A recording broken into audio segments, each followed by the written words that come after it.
In this world, there's two kinds of people, my friend. Those with loaded guns and those who dig. Broadcasting from a Montana wilderness fortress at the headwaters of the Missouri, this is Matt Christiansen Live. I believe in the sand beneath my toes. The beach gives a feeling, an earthly feeling. I believe in the faith that grows, and the boat coast can make fallout up on Capitol Hill after President Trump accused a group of Democratic lawmakers of, quote, seditious behavior punishable by death. good. The members of Congress posted a video urging people currently in those roles to, quote, refuse illegal orders. Each one of these traitors to our country should be arrested and put on trial. Quote, hang them, George Washington would. I hope that you die in the street like a dog. Bingo. The President of the United States just called for Democratic members of Congress to be executed. That's unacceptable. Every Democratic member of the Senate and the House, their life is in jeopardy right now. Maybe it's time to pick a fucking side. Shut up, faggot. Maybe it's time to draw a line in the sand. No, I don't think I will. It is not acceptable for the president to call on the murder of his political opposition. This voted for Joe Biden. You are fake news. Round them all up. These people are sick pedophile groomers. Very fake news. Many of those people probably have AIDS. Definitely worth checking into. It's not against the law, ho. Fuck you. All right, America, go to the YouTube right now. Skag free, whoever he is. Duct tape all over the place. It's a disgrace. In 5, 4, 3. I can't do it. Fuck it, we'll do it live. Hello and welcome to the show. This is Matt Christiansen Live, a proud duct tape production for Sunday, November 23rd, 2025. Thank you for tuning in. Sitting shotgun tonight is our friend, highly regarded author, Matt Palumbo. Welcome back. Saddle up, partner. Thank you, sir. Speaking of his highly regarded authorship, you can pick up his book on Alex Soros, The Heir, linked in the description. One for each stocking in the household, I believe, is the proper Christmas ratio. 1 to 2 is recommended, yeah. Just in case, you lose one somehow. Right. Highly recommended, highly regarded. By the way, congratulations. I mentioned this to the audience of this show on Wednesday, but Matt Palumbo and his wife, congratulations on the birth of your first child, a daughter, on Monday. Congratulations, buddy. Thank you very much. It was 2 weeks ahead of when we were expecting, so it was a very, very nice surprise. We were actually kind of hoping it would happen. I know, we just wanted to meet her as soon as we could, so we're both very excited, and it makes you realize how little everything else in life really matters immediately afterwards. You will never experience another black pill again. They are banned from this day forward, or from Monday forward. I want to talk to you a little bit more to close the show on just your experience. And I know you're mentioning maybe some odd hospital or physician experiences. I had some of that with the birth of my third son in September. So we'll hear more about what Matt has to say about the birth of his daughter later. Unless Doctors are retards is the TLDR, but we'll talk later. Some not as highly regarded as others. Not at all. But I had a guest scheduled this evening. The scheduling did not work out. I think I have the most flakeable show on the internet at this point. It's kind of on brand. The duct tape must roll on. The show must go on. So we'll get through it. But in the news for discussion tonight, Marjorie Taylor-Greene abruptly quits Congress, or at least announces her resignation on Friday night. She'll be out January 5th. Some awfully odd timing, it seems, and some other questions about whether you buy what she's saying at face value. We were discussing it before live. I'm not a Marjorie hater. I appreciate her voting record, and I wish more in Congress voted like her. But I do have some questions about what she's saying here. It doesn't really add up to me. Maybe you can simp for Marjorie and explain it to me. Well, she's a kook, but she votes for exactly the things I want. So I don't care if she's not this refined, well-polished politician. She advocates for American interests. She advocates for things I care about. She advocates for me, and that's really all that matters. And we were talking about this before the show, like with even someone like George Santos, who is I guess legally is not a crook anymore, but for some time was. Even I was on board with keeping. No, he is still. He didn't get pardoned. He's legally a crook. Okay. Yeah, his sentence was commuted.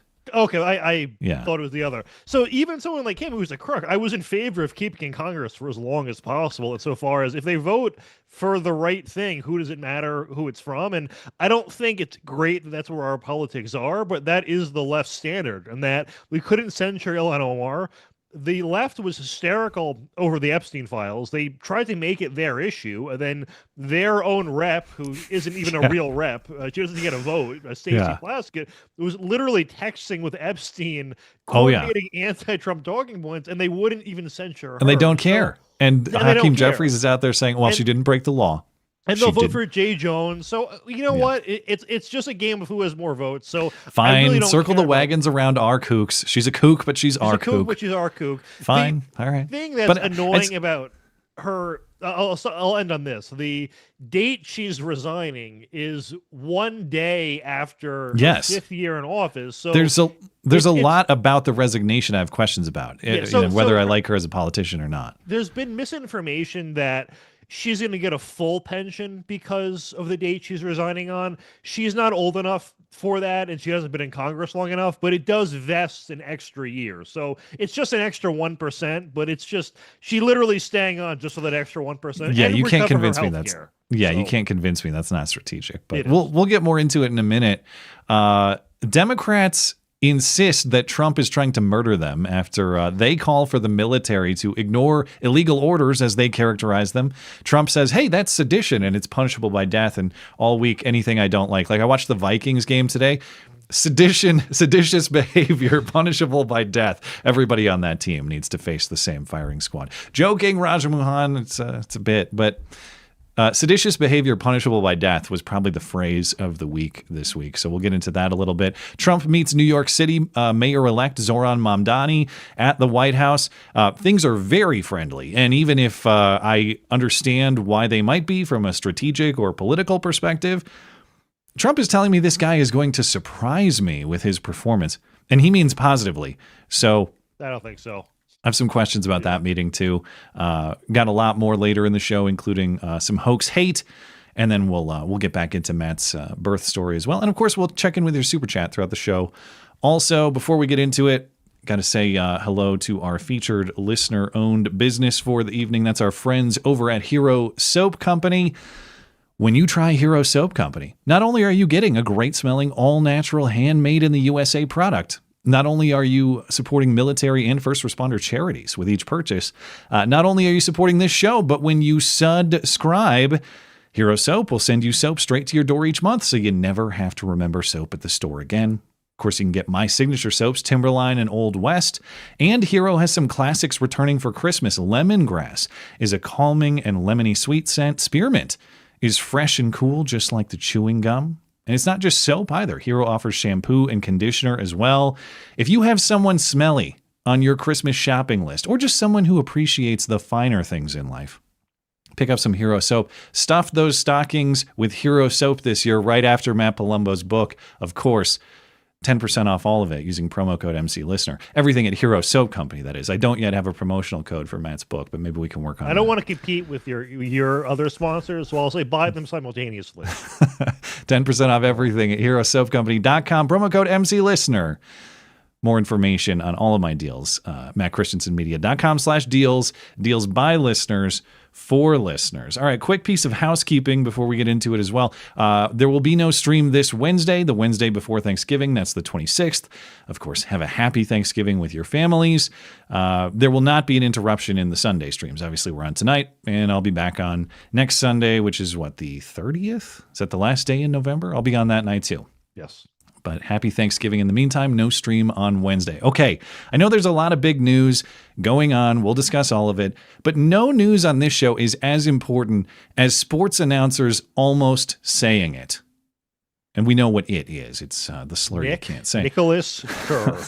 Right. Now, normally it's the incidents are related to the name of the player sounding like the slur. Mm-hmm. Like you're saying. Now, In this case, the player's name only loosely sounds like the slur, but kind of. I can understand how Tom Brady got there.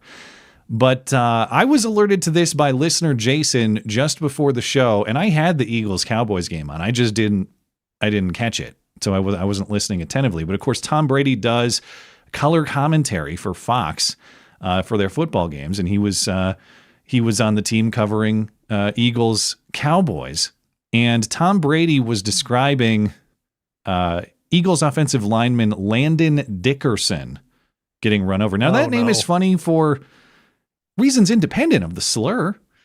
I think there was someone else who had a comment about Landon Dickerson plowing through a hole or something like that. There was another. I know I've had Landon Dickerson content on the show previously. Sent you a follow-up video you could play after this on X right now that's in a similar theme, but I'll let you not interrupt. Okay, well, before we get into that, let's listen closely to Tom Brady just an hour or two ago describing the play of Landon Dickerson.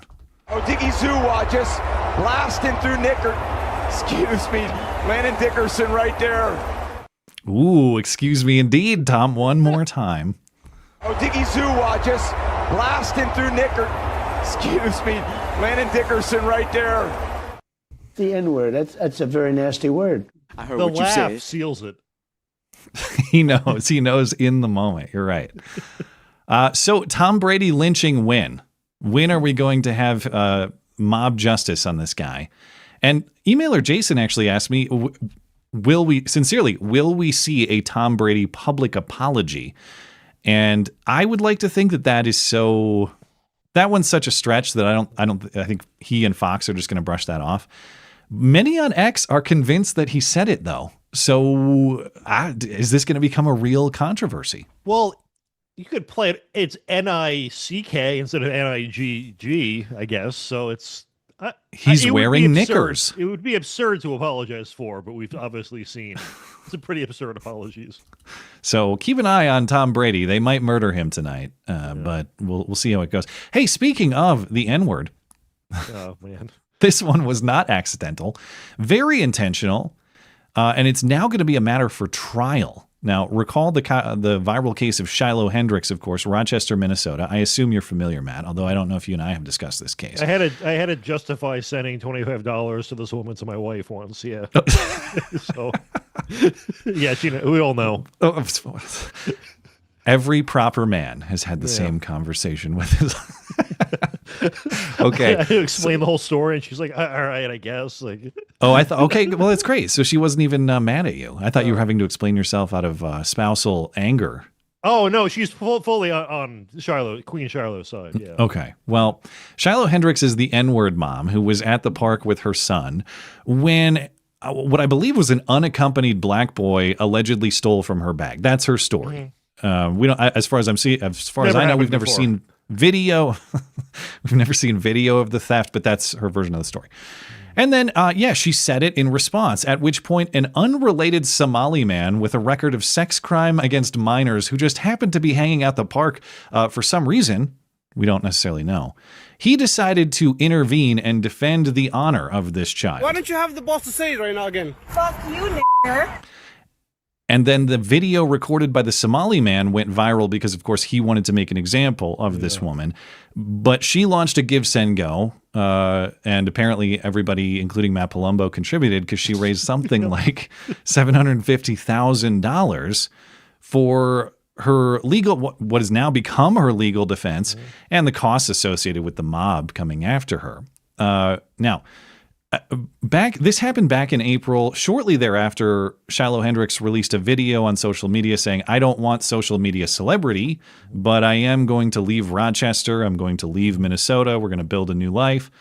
I don't know if that ever happened because I haven't seen an update. But I do know. Go ahead, sorry. I don't know. Like, I feel like if I was her, if you moved to Florida, are they really going to extradite you over this? I think DeSantis would intervene to be like, no, it's just retarded.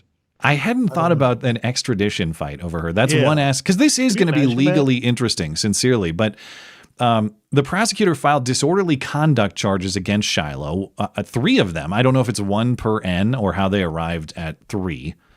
But But in September, Shiloh pleaded not guilty. Now the court, or the judge, has set a trial date. So it's going to be August 31st, 2026. There's going to be a pretrial hearing on August 21st. And this actually, it seems trivial. And of course, it's a bunk prosecution to bring. But it's actually, I think, going to be a very interesting case if there's no plea deal reached, or if this actually does go to trial and there's a conviction.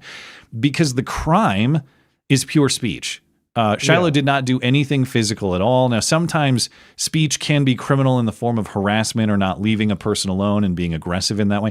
You watch the viral video with the Somali guy. She's leaving, and the Somali guy pursues her to her car. So there's no proof she called the kid that. There's no video of that, to my knowledge. I don't think she only calls the guy recording it. And is she being charged for calling him that? Because if not, then why one but not the other? Yeah, I said, I assume it's one per N. There might have been a third N we don't know about. I guess, but yeah, one per N. But she's leaving. Like the whole thing, the idea that she was even harassing or something, she's leaving and the guy's pursuing her. Now, technically, there is a First Amendment doctrine called fighting words. This from the Supreme Court. The idea being that they're, according to a 1942 decision from the Supreme Court, there exists a class of words that by their very utterance inflict injury and tend to incite breach of the peace. That was the language of the 1942 decision. Since then, the court has not explicitly overturned the fighting words doctrine, but chipped away at it every chance it's had when cases like this are brought to the Supreme Court. I got to think that this court, again, this is like years down the line. Let's say that Shiloh is extradited in the way that you're talking about, Matt, or voluntarily goes, whatever. And then she's convicted, which is going to take some time. Then it would have to work its way through an appeals process. But let's say this did get to the Supreme Court. I could certainly envision this court taking another opportunity to chip away at the fighting words doctrine. And really, the principles of free speech are important here. The legal doctrine is what matters the most. But as a matter of the show, Ketanji Brown Jackson questioning Shiloh's lawyer about that incident. Why don't you have the balls to say it right now again? Fuck you, nigger. Shiloh, do you have the balls to say it right here in the Supreme Court right now? I'm watching this attentively as this develops. I know it's potentially years down the line, and it's kind of a bit, but actually this matters for free speech legal principles. This is going to be fascinating if it develops the way it might. Yeah, it would be incredible if it went from just being this meme to a Supreme Court case that Ketanji had to read about out loud. That'd be some good audio. Totally could happen. Yeah. Speaking of events that may cause you to utter such words, I regret to inform you that it has happened again. Another public transit attack in a major city by a career criminal who was not locked up, despite dozens of opportunities, in fact, obligations, responsibilities to lock him up. That didn't happen. But in Chicago, Lawrence Reed is facing a federal terrorism charge after he took gasoline and a lighter onto the L train and he lit a woman on fire. Prosecutors say he lit a woman on fire aboard a train.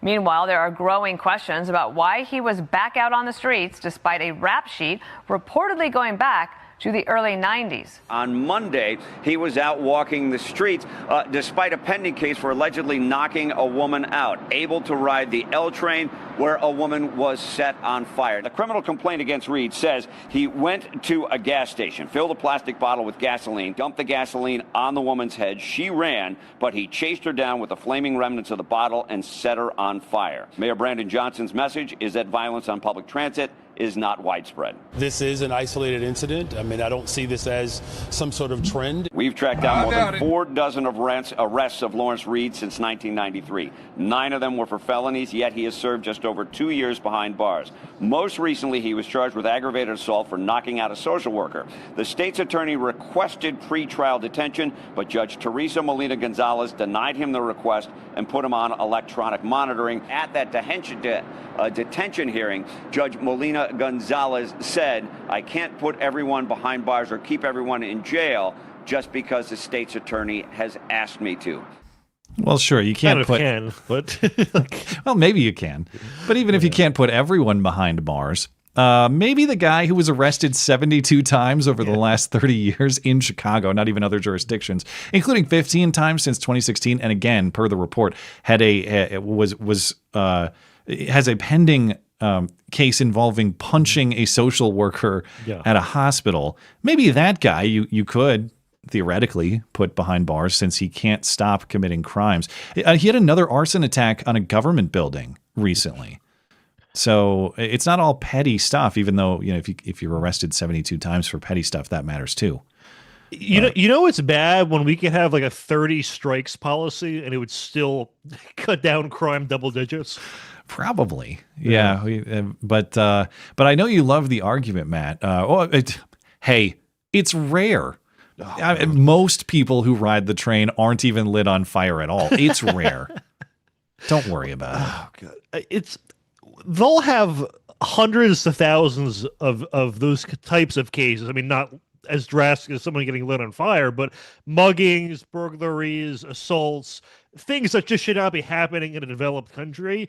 And each and every one of them individually is an isolated incident. And then we'll lose 20 people a year in mass public shootings, and that's justification to confiscate 400 million private firearms. So it's just they're not very consistent with when it is and is not or whatever. The parallels with this case to the Irina Zarutska case back in August in Charlotte there are quite a lot of them too, because the victim is a 26-year-old woman. Her name is Bethany McGee, reportedly still hospitalized, specific condition unknown as far as I've seen. But much like Zarutska in that case, she was just sitting on the train on her phone. Her back was to this attacker when this guy, instead of stabbing her, lights her on fire. So maybe it's rare in Chicago, but for how shocking both of these events are, again, one woman stabbed to death for no apparent reason on a train on video with people watching it. In this case, a woman lit on fire, which that itself is not even that rare anymore. Another guy was lit on fire in the New York subway earlier. So fire attacks are not nearly as rare as they would theoretically, they should be, I suppose. But yeah, the idea that it's so rare. These things have way too much in common, and they're part of a sequence now. So anyway, of course, hoping the best for this young woman, and I don't know how serious her injuries are or not, but I'd imagine to the extent she's still hospitalized, it's not good. So of course, God bless her and her family. It's an insane situation. But once Zoran Mamdani makes the buses free in New York, of course, everybody they kind of already are. My mother-in-law lives in New York City and said she's routinely the only person that pays for the bus. I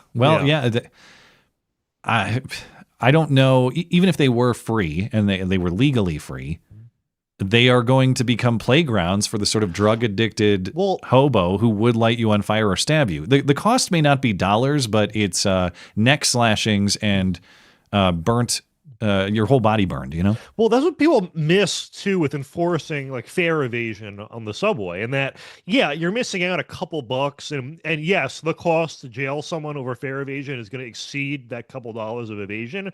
But there's a filtering mechanism and a deterrent effect in that. I can't remember which city it was. I think it was a study out of Europe where they really vigorously enforced the fare. Like basically no one could evade it. And it turned out like 90% of the crimes on the subway were coming from fare evaders. Yeah, some might say it's a good judge of character. Correct. Yeah, if you can't do the most basic thing, and it is demoralized. Like I don't know what the term for this is, but when you're around bad people, you kind of sort of have to act like them. In that, if you're the only person paying the subway, you're probably feel like a fool. Or like even like where I live, if you're driving and someone's trying to pull out, you always let them merge. But if you're in the city and no one is going to let you merge, you have to drive in a way that you're not going to do the same, or you get exploited. So isn't that the state of our country right now? Yeah, we look at things like behavior. The Kirk assassination and think, okay, some people might take the shot, others more are cheering it. Am I supposed to sit around and wait until the next shot is taken, or am I supposed to exercise deterrence myself in a preventative or preventive way? Yeah, I totally get that. When you are in Mos Eisley and you have all that scum and villainy around you, like it's very hard to just sit and wait until you're victimized to respond. You're going to act preemptively, and so that's the effect. I would assume. Yeah. I mean, for a while, Costco was like the perfect business reality of this, where they had the barrier to entry with the card, and it pretty much eliminated shoplifting at their stores because of that. I guess food stamps. Although why do they still have to see my receipt? It's like you bastards don't trust me after I pay the fee. But food stamps, I guess, have gone up enough under Biden that whole effect is completely gone now. It's a cesspool, unfortunately. So. Anyway, my point being, it's as you were saying, it's not just about the money. It's about upholding social order as well. Yeah.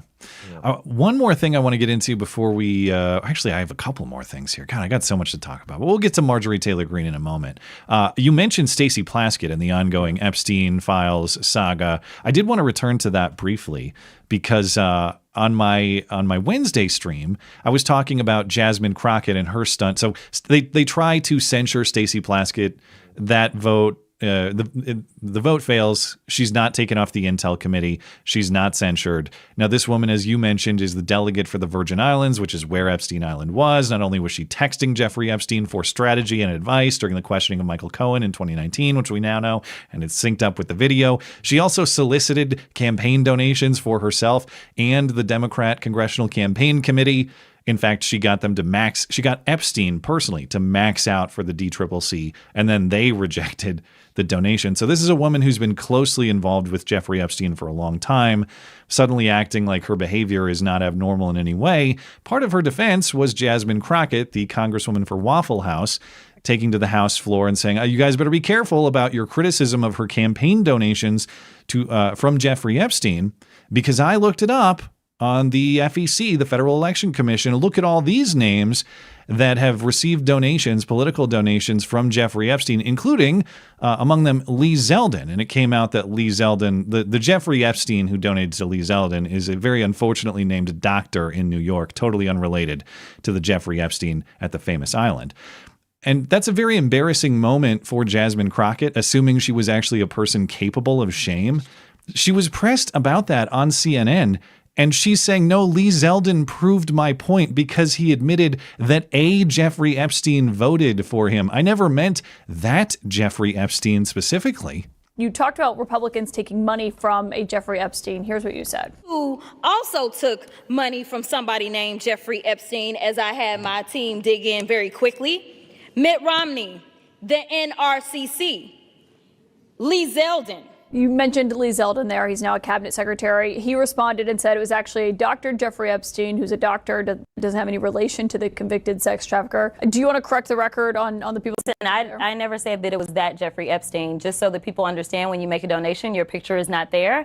And because they decided to spring this on us in real time, I wanted the Republicans to think about what could potentially happen, because I knew that they didn't even try to go through the FEC. So my team, what they did is they Googled, and that is specifically why I said a Jeffrey Epstein. Unlike Republicans, I at least don't go out and just tell lies. Because it was not the same one, that's fine. But when Lee Zeldin had something to say, all he had to say was it was a different Jeffrey Epstein. He admitted that he did receive donations from a Jeffrey Epstein, so at least I wasn't trying to mislead people. I literally had maybe 20 minutes before I had to do that debate. Yeah, but people might see that and say, well, you're trying to make it sound like he took money from I did not know. A registered sex offender. No, but I literally did not know. Right, but someone might say, well, your team should have done the homework to make sure it wasn't the convicted sex trafficker. Within 20 minutes, you could not find that out, not from just doing a quick search on FEC. So, number one, I made sure that I was clear that it was a Jeffrey Epstein, but I never said that it was specifically that Jeffrey Epstein, because I knew that we would need more time to really dig in. I don't want to hear any more of these lies. Why bring it up, you fucking retard? That's such a crazy defense, too. But here's the thing. She did hedge it when she said it and said, I know she Jeffrey did. Epstein. So she knew she was lying and might have to defend it, and then had her That's the thing, is like the defense of, oh, we only had 20 minutes and yeah, we were sloppy. first of all, that's not a defense for your homework. Like if you submit poor quality academic work because you didn't have enough time, you're still going to get a bad grade. When you are a politician, a public official, making a fairly serious allegation against another person, you have an obligation to get that information right. But I think you're exactly right. The fact that she did, in a very subtle way, hedge it at delivery means the worst possible thing. It wasn't even sloppy or a mistake. It was intentional. I think you're exactly right, which makes it even worse. I mean, she was actually surprisingly articulate in trying to explain away the lie. So she gave thought to this ahead of time. I think so too. If I got caught and I made an honest mistake like that, I would probably be a deer in headlights or admit I effed up. Those are the two options I feel like I would have. So she put thought into how to hedge this lie. I agree, which is worse than just being sloppy in the way she describes. But the fact that her strategy is, well, I'll describe being like lazy and sloppy with my work, and they'll totally understand. No, well, I don't know about your voters in Texas, but as Caitlin Collins, the CNN reporter, some might say that that is not that's not acceptable in terms of I don't lie like Republicans. Yeah, you did. The whole thing was a made-up lie. But put aside party politics, even though she wants to make it partisan. It's at odds with the truth. It tells me you don't care about the truth. You care about getting your political opposition. And that's what this Epstein stuff has devolved into. I, of course, want the truth and transparency in the way any person who cares about large-scale abuse of children like this does. But the whole thing is just a sword to wield against your political opposition. And it sucks. But there she is. All right. I want to touch on this briefly before we get into Marjorie Taylor-Greene. I'm not very tinfoily about the Charlie Kirk assassination. I don't know if you are, Matt, but really. I mostly buy the story as presented because I don't think it's very hard to believe that someone in the lifestyle of transgenderism and furry nonsense would become motivated to take an action like this. However, there are questions about the story as told, and without getting into too many details, otherwise, I just want to emphasize this one because I did find this development to be somewhat strange. You tell me if you agree, Matt, but recall the official story is the accused assassin, Tyler Robinson, was brought into custody by his parents after consultation with a family friend who's a youth pastor. His dad and this youth pastor took Tyler Robinson to the sheriff's department in Washington County, Utah. And there is footage of him there at the sheriff's department, but some of it apparently has gone missing, according to the sheriff's department or their spokesman there. Local KUTV2, this news station, submitted a public records request for the video of. They weren't able to get the video in the holding room, which exists according to law enforcement here. As in like him talking to cops or whatever he did. I don't know if he pleaded the fifth or what sort of verbal exchange might have happened in the holding room, but there's video of the holding room. They won't show that because it's part of the investigation. However, this news station wants as much information as they can get. So they said, how about just video of him entering the building that day? Okay. The sheriff's office says they don't have that video because there's only a 30-day retention on that video and no one saw fit to save it. So apparently there was video of his entry in the facility that day, but it's more than 30 days old, so it's auto-deleted is the way I read this. It was never turned over to law enforcement. It's not been part of the investigation. And maybe you wonder, is it really important that we have video of him entering the sheriff's department or the police station that day? What are we going to learn from that? But that's the thing about pieces of evidence in an investigation. You never know what tiny detail might matter significantly to understanding the case. So for the sheriff's office there to be saying, yeah, there was video, but we didn't think it was, whatever. It got auto-deleted. We never saved it. It doesn't exist anymore. Either that is a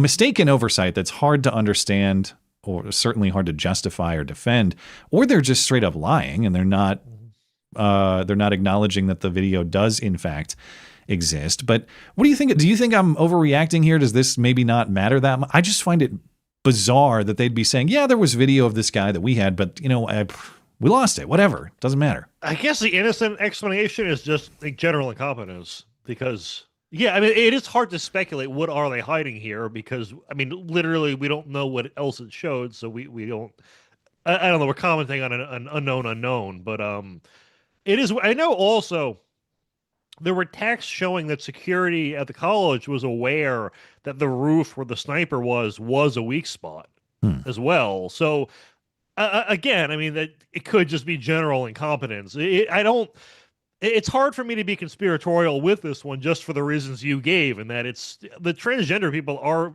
really a ticking time bomb. They are.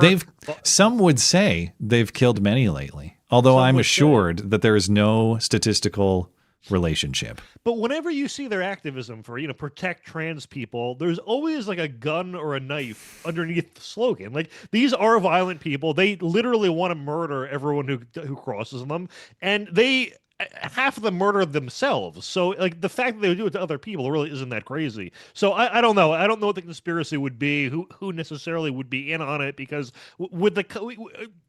is the sheriff in cahoots with some transgender freak? I don't. Probably not. Well, I think the broader theory is just that maybe Tyler Robinson is a fall guy for somebody else, or he's not the real killer. That sort of stuff. But what would this serve the purpose? Would deleting this video serve the purpose of covering for him as the fall guy? I don't know. It's hard for me to imagine that video of this guy that law enforcement had in their possession, nobody saw fit to just, right click save as. That's probably one we want to hang on to. Yeah. But they didn't. I agree. Anyway, into the big political news of the weekend, and it was sudden, unexpected. I didn't see this coming. Friday night, Georgia Republican Congresswoman Marjorie Taylor-Greene announced that she is leaving Congress. Rage quit.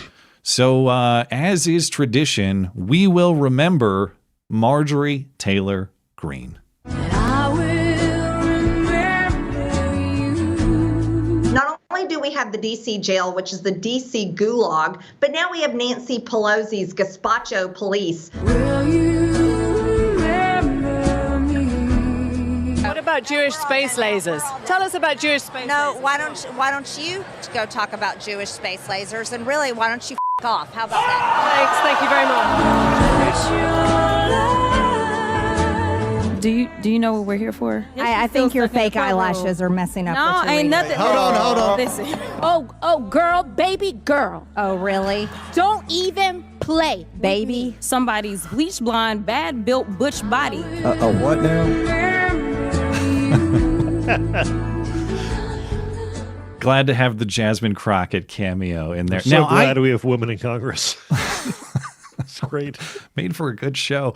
Yeah. I agree that gazpacho does need policing. Cold soup is bullshit and nobody should be consuming. I don't care how hot it is. Gazpacho is not a menu option. I've not seen that clip. That was funny. I actually had not seen that one either. I was searching for some things to put in the montage. The gazpacho police. That was unlike the Washington County Sheriff's Department in Utah. I saved that video as soon as I saw it. But it's not just the catfight in Congress. That line from Jasmine Crockett, bleach blonde, bad built butch body. Speaking of planned ahead of time, I've never heard so much alliteration. Yeah, that was, if she came up with that on her own, you kind of have to give it to her. I know she's like dumb as hell, but I couldn't do that. So well, that's a good one. I'll give her that one. Now I had to remember the Jewish space lasers thing. That's a meme always applied to her, but I couldn't remember exactly what she had said or what the context was. I looked back. It was a CNN investigation when she was newly elected to Congress, and they discovered that in 2018, Marjorie Taylor-Greene made some kind of social media post about California wildfires being caused by an energy weapon or a laser from space, possibly controlled by the Rothschild investment bank. So it wasn't really Jewish space lasers per se. It was a focused energy weapon controlled by a particular Jew, and Jewish space lasers became the saying. Well, it makes more sense. I don't know, man. I'm open to any explanation for what's going on with fire management in California. But she's been in Congress since 2021. Or after her 2020 election. I thought she had been around longer than that. But, it feels like a while, but no. But she's resigning effective January 5th. Now, she posted a 10-minute video explaining her decision. I listened to all of it to make sure I understood her explanation. Primarily, she's citing her ongoing feud with Trump about the Epstein files, but kind of the rest of the party too. It's really a condemnation of both parties in Washington, D.C. as a whole. She says that she does not want to run a painful primary process against Trump coming up this year, and so she's leaving for that reason. But here is a piece of her explanation. I've always represented the common American man and woman as a member of the House of Representatives, which is why I've always been despised in Washington, D.C., and just never fit in. These are the people I represent and love, because that is who all of my family and friends are. Common Americans. I have fought harder than almost any other elected Republican to elect Donald Trump and Republicans to power. And I showed up in places like outside the New York courthouse in Collect Pond Park against a raging leftist mob as Trump faced Democrat lawfare. Meanwhile, most of the establishment Republicans who secretly hate him and who stabbed him in the back and never defended him against anything have all been welcomed in right after the election. I never changed or went back on my campaign promises and only disagreed in a few areas, like my stance against H-1Bs replacing American jobs, AI state moratoriums, debt for life 50-year mortgage scams, standing strongly against all involvement in foreign wars, and demanding the release of the Epstein files. Loyalty should be a two-way street. And we should be able to vote our conscience and represent our district's interests, because our job title is literally representative. And I do not want my sweet district to have to endure a hurtful and hateful primary against me by the president that we all fought for, only to fight and win my election while Republicans will likely lose the midterms, and in turn be expected to defend the president against impeachment after he hatefully dumped tens of millions of dollars against me and tried to destroy me. I'll be resigning from office, with my last day being January 5th, 2026, and I look forward to seeing many of you again sometime in the future. May God bless you all, and may God bless America.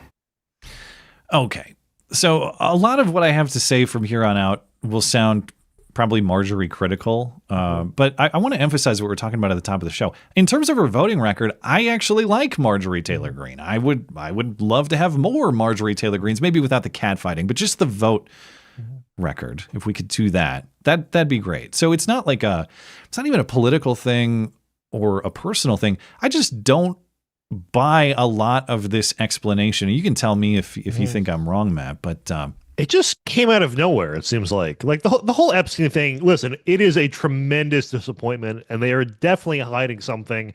And I think even in the records that they're going to release, that whatever that is still going to be hidden. That being said, I don't think anyone voted for Trump specifically for that one issue. And we have a majority where we can afford to lose a very small amount of votes. And I think a Republican will replace her, but there's going to be a time period where you lose a vote that is extremely important. That will matter in the short term. You're right. And the district, as far as I understand, is reliable red, but reliable red can mean a lot of things. You might lose a Marjorie Taylor-Greene and gain a Lindsey Graham. Correct. You don't know. So red, there are different shades of red. But her whole explanation of like, oh, everyone in Congress was mean to me and Trump is being mean to me. Okay, the Trump being mean to you thing, that might be new. I don't fit in Congress and they're mean. We're supposed to, your whole ideology is we're supposed to hate you in DC. Yeah. To me, number one, I don't buy that as something new, but number two, it sounds like kind of a quit. Not that she has to be in Congress forever, but if you hate the things that DC represents, you understand it's a place where people fight, but you should fight. Why are you leaving the fight? And by the way, in a Congress where the majority is slim in the way that you're talking about, that does mean that there are leadership opportunities. You can drive the agenda in Congress. You could really take a big leadership role to try to push some things, because as we've seen, the slim majority has created sort of strange alliances. You had Massey and Marjorie Taylor-Greene and a couple other members of Congress joining Democrats to try to push this Epstein files release. And then all of a sudden, everybody got their permission slip from Trump and it became a nearly unanimous vote, except for that one guy who needs the hard drive check. Yeah, what's his deal? Yeah, but I just don't understand how she goes from describing, I fought harder than anybody for Trump, but I don't. Now she's Chief Joseph or whoever. I will fight no more forever. Why the quit? What's that about? And then she did the media tour ahead of this, where I guess she's trying to leave on a positive note in liberals' eyes. Like when she went on The View and tried to act like, actually, we have so much in common, even though we have absolutely nothing in common whatsoever. So I don't know. I thought that was kind of a lame move, but I feel like I'm watching two of my friends fight, and I don't like seeing it. I can't remember a time where there's as much conservative, right wing, however you want to characterize it, infighting, both in formal politics of, say, DC, but also in the internet influencer online realm. There's a lot of infighting going on, and it is very discouraging. And I wonder how much of it is truly organic. Well, obviously, there are debates about things that do matter. I'm not saying they don't. But it seems like the fights, like the pot is stirred inorganically sometimes to me. If you see it on Twitter, they're doing this thing now where you can look what country an account is operating out of. And there's a lot of like, the last narrative has always been, oh, it's Russians doing this. It's India. Of course. Well, like one out of every 3 people on the globe is an Indian. And it's not even necessarily subversive. It's just because you can make money on Twitter now. And $200 a month to them is a lot of money. So doing engagement farming and the same 4 videos going viral every 2 days, that makes a lot of money for them. I was talking with a trucker friend earlier today because we were talking about the issue of the Indian truckers, foreign truckers with the commercial driver's licenses and the crashes. He's been in trucking forever. He was telling me that there are multi-member Indian teams, like a team of guys who will drive a truck so they never stop, who are willing to go Los Angeles to New York and back for $200 total pay between them. What is the hourly on that? I don't know how. Usually I think they're paid per mile is how it breaks down, but it's like I don't even understand why you would do that. You'd make more money working at Walmart. Yeah. So I don't know, but anyway, there's a great quote that the only way to compete with a slave is to become a slave, and I think in the context of foreign labor, it is a perfect quote. Yeah. Back to Marjorie Taylor-Greene. So her point on like everyone's being mean to me. Okay, I mean that's normal though, and also even if they are, what did your fighting spirit quit? I don't get that. Number 2, if Trump is being mean to her and he's going to primary her, why not try to resolve that? As we'll get to, like.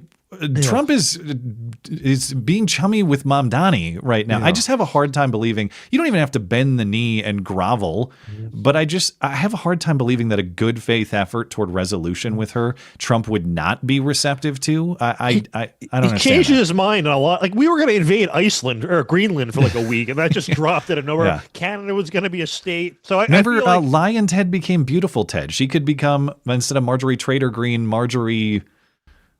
Not even bleach blonde, bleach blonde, well built, not butch body, whatever. Remember when Marco Rubio was Little Marco? And yeah, exactly. Yeah, so exactly. Yeah, I don't know. I feel like this could have been resolved. Maybe she can undo it, or we'll change our mind or something. That would be the best outcome. Yeah, and that, you could, or like let's say your heart's just not in it anymore. Of course, like in the ideal world, nobody goes to DC to be a member of Congress forever. 5 years should be like an appropriate amount of time. Yeah. I don't understand why not just finish out your term. Now, as we'll get to, I think the date was selected for a specific reason. But why not just finish it out? If you're afraid of the primary, then you can still stick around until then. So, just announce your resignation and say I will not be seeking re-election, but stick around and see it through. Yeah, very odd. So the question then is, why'd she do it? You can accept what she's saying at face value. I have questions about that. I don't necessarily buy it at face value. There's some speculation that maybe she or her family have been threatened, maybe by Trump's people, maybe by Epstein's people, maybe by randos on Twitter, maybe by Jewish space lasers. Who knows who it could be? There's nothing specific that I've seen, but again, that seems kind of like status quo. I'm not defending threats against members of Congress, but if you're in politics, you are in the battle for power, and threats kind of go with the game. Again, it doesn't mean it's right, but it's just sort of it's a norm to some extent. The thing about death threats too, though, like I'm not trying to say it's like a good thing, but like Ted Bundy wouldn't tip people off. Hey, I'm going to come kill you. He would just do it. So if you're getting a death threat ahead of it, it's like, all right, I can prepare. I can know. All right, I got to lock my doors. I should, You've defeated the purpose. Yeah. Below my, behind my shoulder. So I don't know. It's obviously the real intent is to terrorize people. But if they are going to follow through on it, like it's better to at least know ahead of time someone's planning it, as messed up as it is.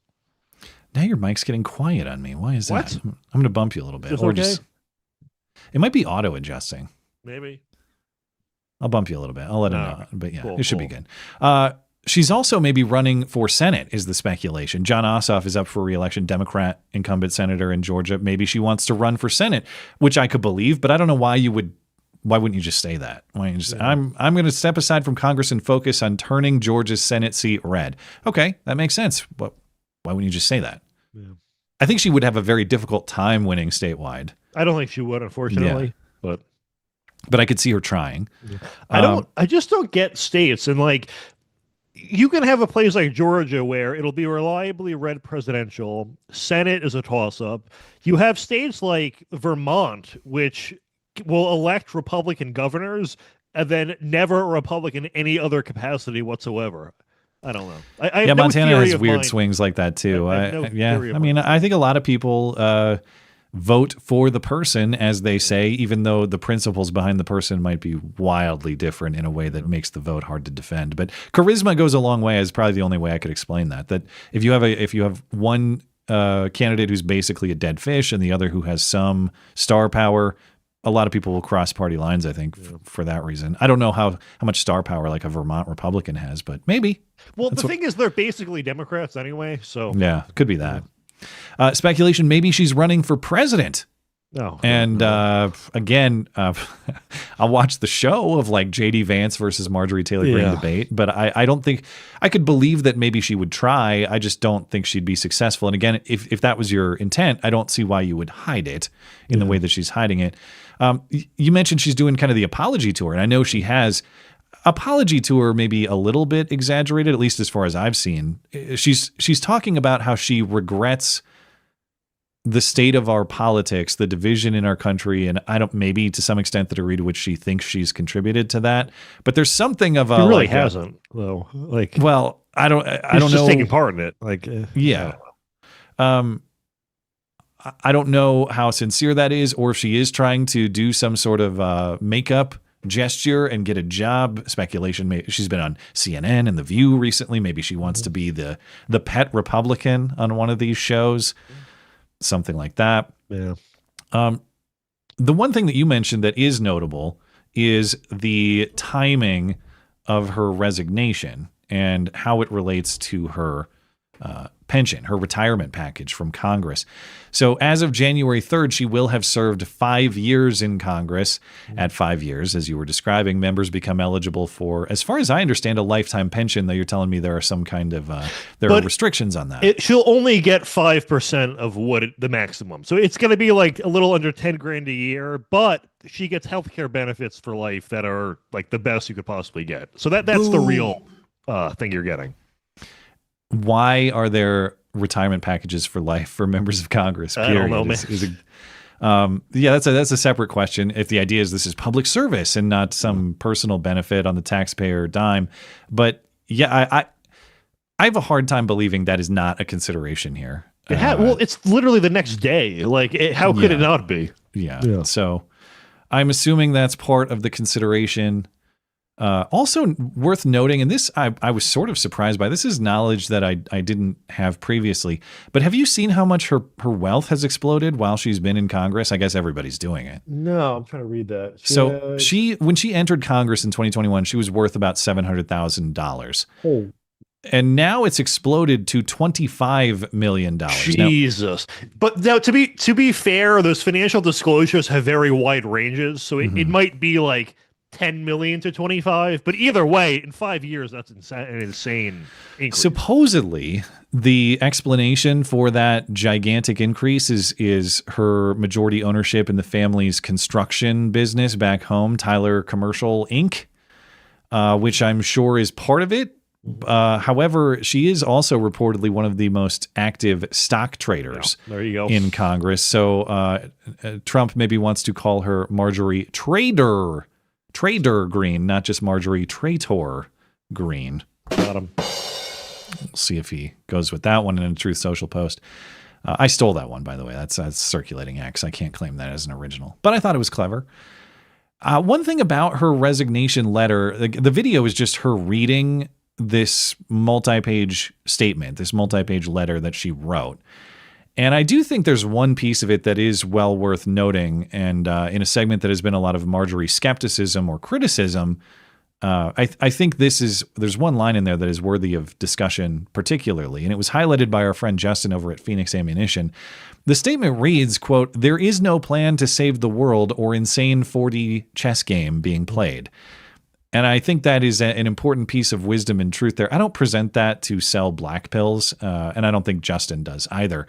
But the reason I bring up that quote, and I think it's important, is because it is a reminder to stop looking to politicians or DC to solve problems, because they won't. They're probably going to grow their net worth 25 times over. So, it's wisdom from a lady who maybe played the system a little bit. But it's, hey, truths are true nonetheless. But all of us would be much better off, much happier if we stopped looking to DC and politicians to solve our problems, and we decided to work ourselves and build ourselves whatever it is we'd like to see in this world.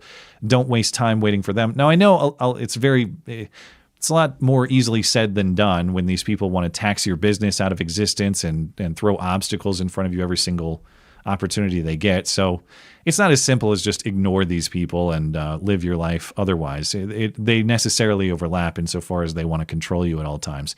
But I just thought that was an important line, even though it reads like doomerism. I think it's actually a line of encouragement. I take it to be however frustrated you are with these people, fuck them. Build what you want in this world. Overcome the challenges that are put in front of you. It's not easy, of course, but nothing in life worth building ever is. This has been interpreted too as like an anti-Q statement. She has flipped on Q because she no longer believes in plan trusting and all that. Well, I remember on Election Day 2020, there was a Q post that was like to the effect of like, are you ready to change the world? It wasn't like to take back the country because we already had it, but like to that effect, and then never posted ever again. So I don't know. I didn't trust the plan, I guess. Well, anyway, that's all I got on Marjorie Taylor-Greene, unless you had anything else you want to discuss about it. We'll get into Sedition-Gate and death for those who have engaged in seditious behavior after the break, but I do want to catch up with Super Chat as well, if you're ready for that. Oh, I am. I got to give a quick refresh over there. Pull up these chats. Let me see. Over on Rumble, I'll talk those first. Yakko, 1977. The Congress Critters. Oh, Congress Critters?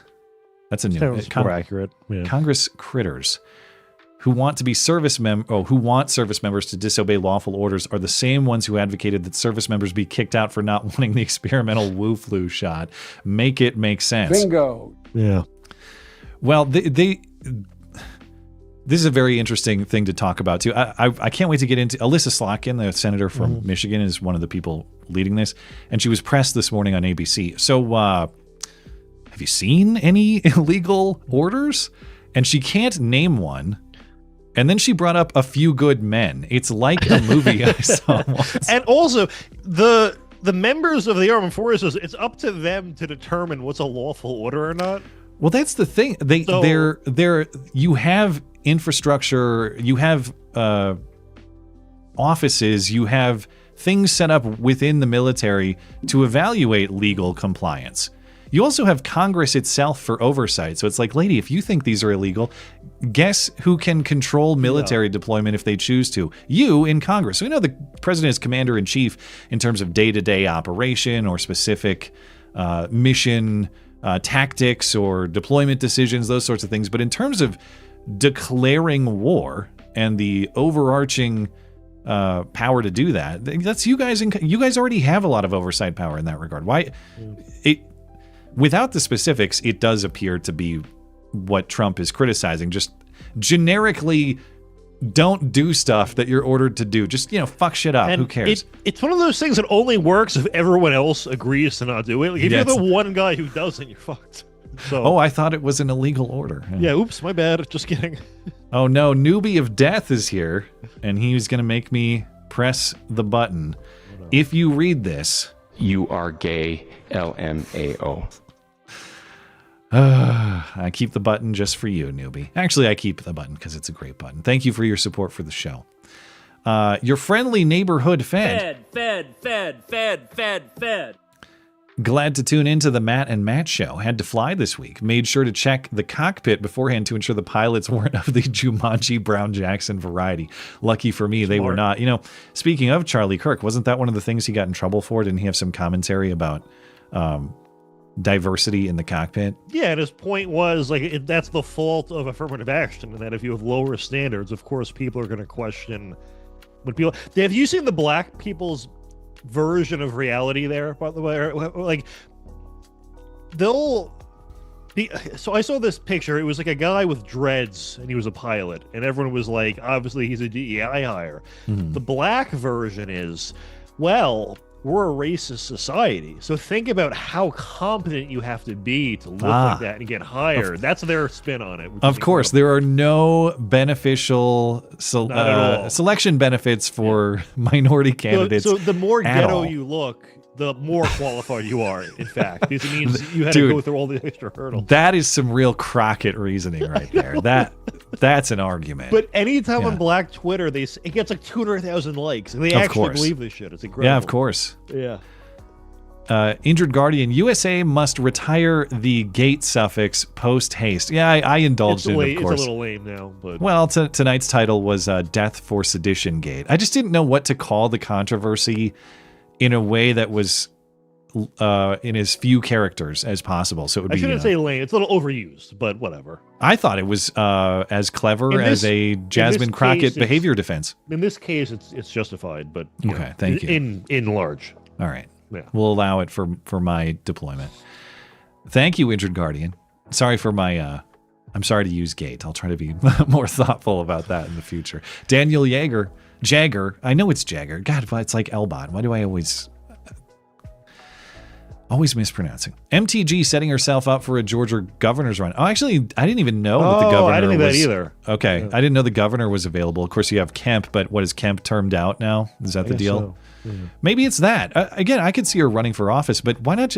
I don't understand why not just say that, unless the point is being petty about your supposed political enemies. But that, I mean, okay, as we saw with the cat fight in Congress, petty politics tend to be a trend among people of a certain gender demographic, perhaps. Yeah.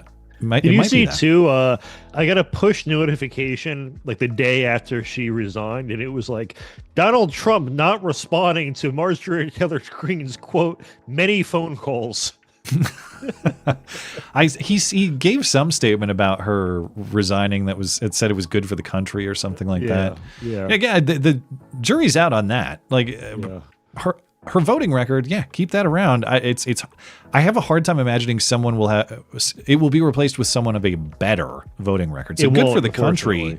No. Highly debatable, whatever criticisms you have of Marjorie Taylor Greene, and many of them are valid, I think. But lowbrow Mythicathy, whose name, speaking of names I can't pronounce, I know I've been explained that one, and I can't, I can never get that one. Congratulations to highly regarded Daddy Palumbo. May God continue to bless both of your families. Well, thank you, sir. We appreciate that. We love you. You're very special. And God bless you as well, Mr. Lowbrow. And I'm sorry about butchering your name every time I read it. Jonathan Prezios, can you talk about the DoorDash girl in New York this week claiming she was SA'd and ended up getting arrested, sexually assaulted? I'll have to look that one up because I don't know. It's one of those things where I just read the headline. I think she accused a man of sexually assaulting her, but she had just walked into his house naked. I think it was the story is what actually happened. So yeah, that's probably worth covering. Okay, in some capacity. I'll have to look that one up. That one's news to me. Daniel Jagger, Mr. Palumbo, in terms of investing, these Dem donors like Soros who bankroll blue city DAs, where is their return on investment? Safe suburban real estate? ? That's a problem. I've never gone up to that angle, but that is probably one of the consequences, yes. No, the real return on investment is in chaos. In that these people are not like you and I. I mean, they don't actually care about what's inherently good or bad. They want to destroy the system for the sake of it. They think it is easier to, I guess, have their progressive policies take effect by burning down the system first. And there is something about left-wing psychology where they are in a perpetual war that will never end. Like a lot of them, Ted Kaczynski of all people actually wrote on this in the Unabomber Manifesto, which I unironically think is worth reading, that left-wing activism exists to perpetuate itself, and that they never really reach an end goal, or if they do, they then change the end goal. There's just something psychologically about them where they always want to be there. There's always a problem for them to solve. And in this case, too, they just want to perpetuate chaos for the sake of it, to then splinter off into other adjacent issues. And did I tell you I went to the site of his cabin, or at least as close to it as you can possibly get, back in August? Right? No, there is no. His cabin went to a museum, but like I'm talking the site where his cabin was in Montana, Lincoln, Montana. I would go. Yeah, I was driving up to, family was going up to Flathead Lake when I took time off in August. And it was like detour to go to Lincoln. Yeah, we're going to go check out where this cabin was. And the exact location, I don't believe is public, but you know the general location. So I just wanted to go see. And we're talking, if I ever want a future business opportunity outside of internet content creation, buy up that, whatever that plot of land is, buy it up. Uncle Ted's Cabins. Did I tell you someone from federal prison requested a copy of my book? What do you mean someone? Do you know who this person is, or you just... I can't see it. It's not focusing. Something Holmes? Elizabeth Holmes? Oh, Elizabeth Holmes. Okay. Yeah, she requested a copy of my fucking book. I thought it was going to be James Holmes, the Aurora shooter, for a second there. No, Tim Wall's best I have friend. a very diverse fan base, apparently. Oh, well, that's cool. Got, how do you know specifically who orders? Do you get personal data in that way? So she has a Twitter account, and someone posted on her behalf, and she was like requesting books she wanted to read. So I it's your new one, the Alex Soros book? So I mailed her a signed copy, and she wrote me a letter back thanking me and saying, like, that she's glad I'm in the fight for justice, even though I think he's obviously guilty as hell. But I'm glad. I don't know her full story, but I know she did some stuff. It was misrepresenting her business to investors or something. She had so probably I don't want to bore the audience by going through the whole thing, but it was one of the biggest. She was on paper like the youngest female billionaire ever, and it was bullshit basically.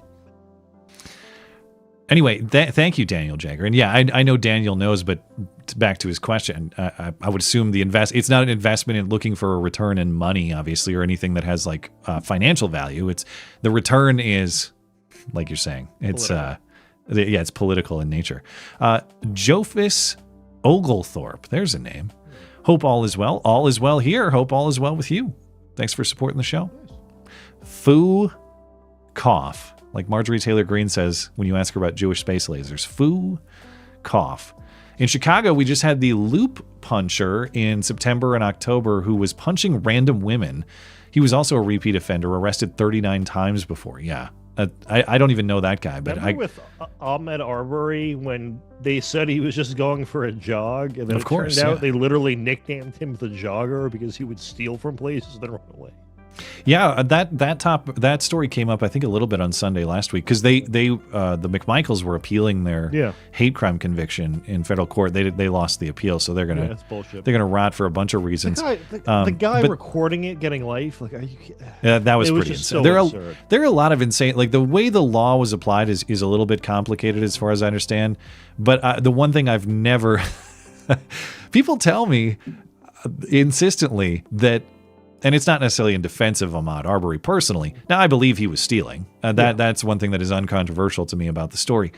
But people tell me that they walk into homes under construction just to check out the place all the time. And they're serious. Even Matt Walsh back then was posting like that. I mean, he changed his tune eventually. But even he was like that at the time. He's sorry. Nobody jogs in boots into a construction site to just check it out. Like I can see from afar as a guy watching construction just to marvel at it. But I'm not going into it alone at night or at in construction boots and then running. Esoterica Unbound, it's interesting that the media is not describing the other people he attacked. More than likely, they too were white women, but these incidents are completely random, and I'm probably racist for noticing. Yeah, obviously, he has dozens of arrests. I don't know how many of them were for violent attacks. Now, I know he committed an arson attack. Presumably, if you're filling a bottle with gasoline and walking on the train to light someone on fire, it's not your first attack on a person in public. So there probably are more. And to your point, I haven't seen any information about the people he has previously attacked. I have no idea. It was hard enough to find information on this one young lady he attacked. I think the family is being a little bit private intentionally, it seems, but which is understandable. But in terms of, it seems like there's not a lot of journalistic curiosity to get to the bottom of the story either, to the point that you're making. Injured Guardian once had a teacher post homework at 3 a.m., due 9 a.m. Okay, you get the Jasmine Crockett defense then. Listen, I only had 20 minutes. Yeah. Okay, yeah, that's the teacher's fault at that point.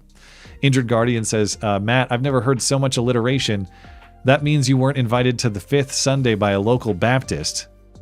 I'm either very sorry, sad, or both. Yeah, bleach blonde, bad-built butch body is a real tongue twister. And I don't know much about the Baptist preaching tradition. Is alliteration a thing in the Baptist denomination? I don't know. I don't either. I just know they all speak like they're Martin Luther King giving a sermon. Like, they all do that kind of voice. Okay. For some reason. I'll have to check it out. If they can beat Jasmine in the alliteration game, I'll be impressed. Yeah.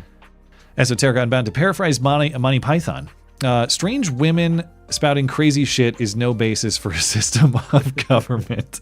Would you rather have male communism or female, I don't know, constitutional republic? That's a question that we all must consider. Is there such thing as proper female constitutional republic? Yeah. So, I know this is controversial. Monty Python, like, it's really, I really don't get why it's funny. Bingo. That's the best take you've ever had. Yeah, it's not funny. That line the guy submitted was funny, but I feel like 5% is funny. There's like 20% where the premise, I think, is a funny setup.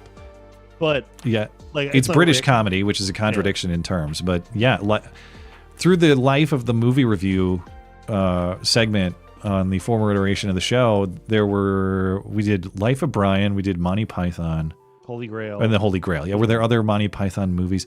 Yeah. No, none of them. None of them really worked for me. But I feel like it's one of those things where I feel crazy because everybody seems to love it, and then I watch it. I'm like, this sucks. This is not even remotely funny at all. The comments on YouTube, like, this is true comedy. Kids these days don't know how good it was, and I'm like, what am I wrong? You know, all the infighting among the right is inauthentic. It's inorganic. It's a pot stirred by somebody out there. But comments of appreciation about Monty Python, I think you're right too. That is also an Indian operation. We need to see the country of origin where these comments are coming from, because I don't believe they're authentic either. They have some good. They have some good sketches. I'm just saying, there's like 5 of them. Although at this point, if the country of origin was labeled Pakistan or the UK, is there really a distinction? I mean, that's pretty much really the same thing. Yeah. So, thoughts and blogs rather. Matt, those Indian truck drivers make a hole in the cabin of the truck so they can pee and poop without stopping. That's disgusting. Some mechanics won't work on their trucks, I assume, because of all the pee and poop. The situation is crazier than people think. Yeah, that's like I said when I was having this conversation with a trucker earlier today, a guy I know who's been in the business for 10 plus years, and just talking about how not only is it harder to compete, it's impossible because American truck driver. Speaking of jobs Americans won't do, driving nonstop LA to New York while taking a shit in your truck, they won't do that for $200. Yeah, sorry. Yeah, it's the thing people miss, and a lot of boomers will have that attitude too. Like, oh, well, you're just not working hard enough then, and it's like, well, when you have a growing economy, one of the consequences is supposed to be that every generation can work less and make more. Even if it's not a ton, maybe it's an hour less per week or a small amount, but that's been the trend for hundreds of years. Hundreds of years ago, people worked 80 to 100-hour weeks. They lived in dire poverty, and it should be in a constant state of improving, and this is clearly disrupting that. Well, I will call it there on chat. I'll have to just circle back with you.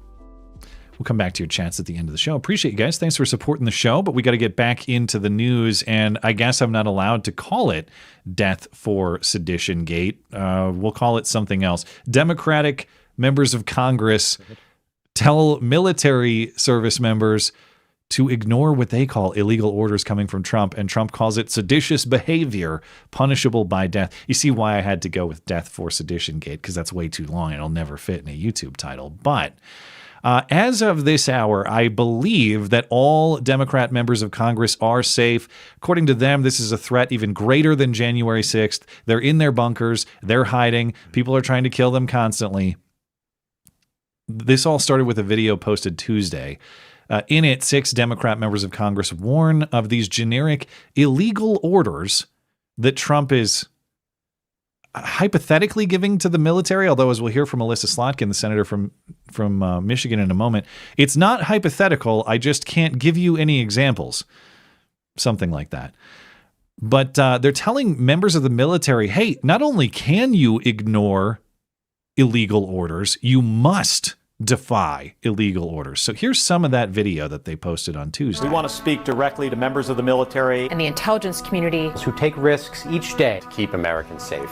We know you are under enormous stress and pressure right now. Americans trust their military. But that trust is at risk. This administration is pitting our uniformed military and intelligence community professionals against American citizens. Like us, you all swore an oath to protect and defend this Constitution. Right now, the threats to our Constitution aren't just coming from abroad, but from right here at home. Our laws are clear. You can refuse illegal orders. You can refuse illegal orders. You must refuse illegal orders. Your vigilance is critical. And know that we have your back. Because now, more than ever, the American people need you. We need you to stand up for our laws, our Constitution, and who we are as Americans. Don't give up the ship. I love the music. The inspiring patriotic music. One of the people in this video is just married to Jake Sullivan, the NSA guy, or National Security Advisor. So yeah. Hey, speaking of unconstitutional horseshit, the entire intelligence community. Yeah. You ever thought about looking at yourself? I feel like it's such an outdated video form though, where they all read the script and then they'll emphasize like, you don't have to do it. You don't have to do it. Yeah. You don't have to do it. That one thing and then go back to cutting it. I don't know. I try to keep my clips efficient on this show so we're not watching multiple minutes of something unnecessarily. Yeah. So when I cut stuff like that down, it's really annoying because you're right. You guys said the same thing 5 times. Yeah. Delete. I don't need to hear it over and over 2008 again. style. Yeah. It is like Obama era holdover. Yeah. But notably, the video itself didn't specify any order that is supposedly illegal. It's just generic terms, something that's hypothetical.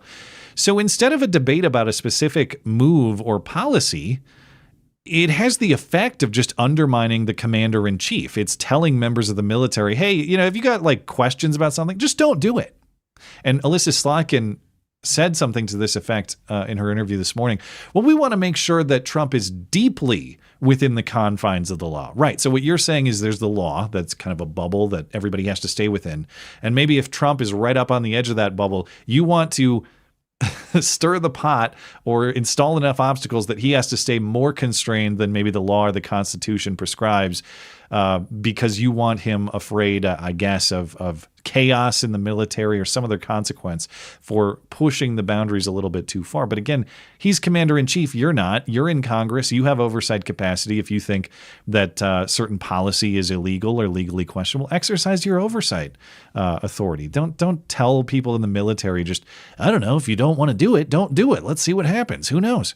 Also, all the new recruits only joined because of Trump. Like they were. Well, yeah, it's like she says that so many people are coming to them with concerns. Bullshit. Yeah. Maybe people in the intel community, maybe they have a lot of friends there, but in the military, how many friends do they have? No. Anyway, well, yeah.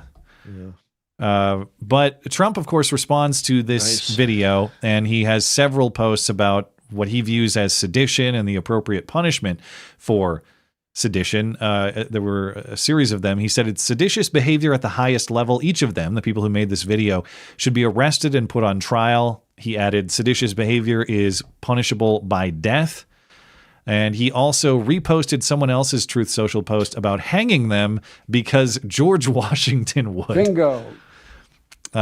Now, I don't know much about federal law and sedition, so I know that was a buzzword thrown around January 6 times, but as far as the specifics and what the elements of the crime are, what the punishment is under the law, I don't necessarily know, so I had to look it up. I'm like Jasmine Crockett. I did 20 minutes of Googling beforehand, so this might be about as accurate as her description of who donates to Lee Zeldin, but this is my understanding of the law. There is a federal statute about sedition, or in the civilian context, seditious conspiracy. And it includes the sort of things that you would expect: conspiring to overthrow, put down, or destroy by force the government of the United States, levy war against them, oppose by force the authority thereof. Okay, there's more language to the statute, but in general, the themes of what Trump is talking about, undermining the lawful authority of the commander-in-chief, that sort of thing. And for civilians, which these Democrat members of Congress are, they are former military and intel community members, but right now they're just civilians, even though they are in Congress. The punishment for sedition, let's say they were brought to trial and convicted, it would be 20 years in prison. It would not be death. However, in the military context, which of course the military has its own justice system, the penalty for sedition can be death or other punishment as court-martial may direct. So potentially, if there were intentionally seditious people following the instructions of these Democrats, theoretically, hypothetically, death could be an appropriate penalty depending on the nature of the crime committed. So even if Trump is maybe a little bit technically inaccurate as he's talking about some of these members of Congress, in spirit, it rings true. It's about as accurate as Jasmine Crockett and her Googling, if you accept that standard. So it would be a lawful order to execute them. Well, that's a good question. If Trump if you're in the military and Trump orders you to firing squad these people, what do you do? Do you have to do it? I don't know. Is Trump? If they don't, someone else will. So I mean, you might as well. I guess I don't know. Trump's characterization has valid legal questions for sure. I think that's fair to say. But the Democrats in the video have at least as many, if not more, legal problems with what they're saying. Because what is the supposedly illegal order they're asking people to defy? Again, right. No specific example provided. We don't really know what they're talking about other than, wouldn't it be cool if someone undermined Trump's military authority as commander-in-chief? Let's try it. This morning, Michigan Senator Alyssa Slotkin, who, again, is in the video, she's on ABC, and she acknowledged, upon questioning from Martha Raddatz, yeah, we can't name a specific illegal order, but you know what it's like, Matt.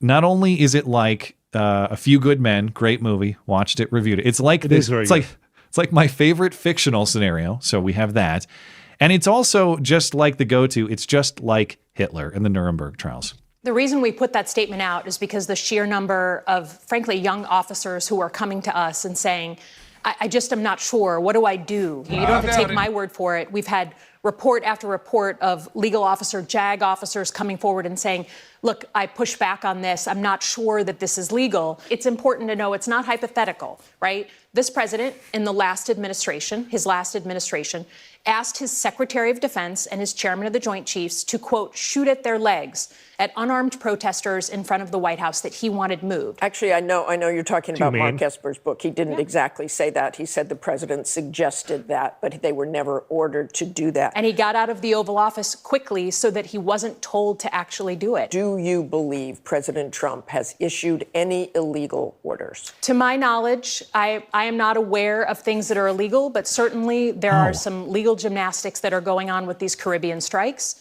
and everything related to Venezuela. You going back to Nuremberg, right? That, well, they told me to do it, that's why I murdered people, is not an excuse. If you look at popular culture, there's like, you watch, A Few Good Men, like we have plenty of examples since World War II in Vietnam where people were told to follow illegal orders and they did it and they were prosecuted for it.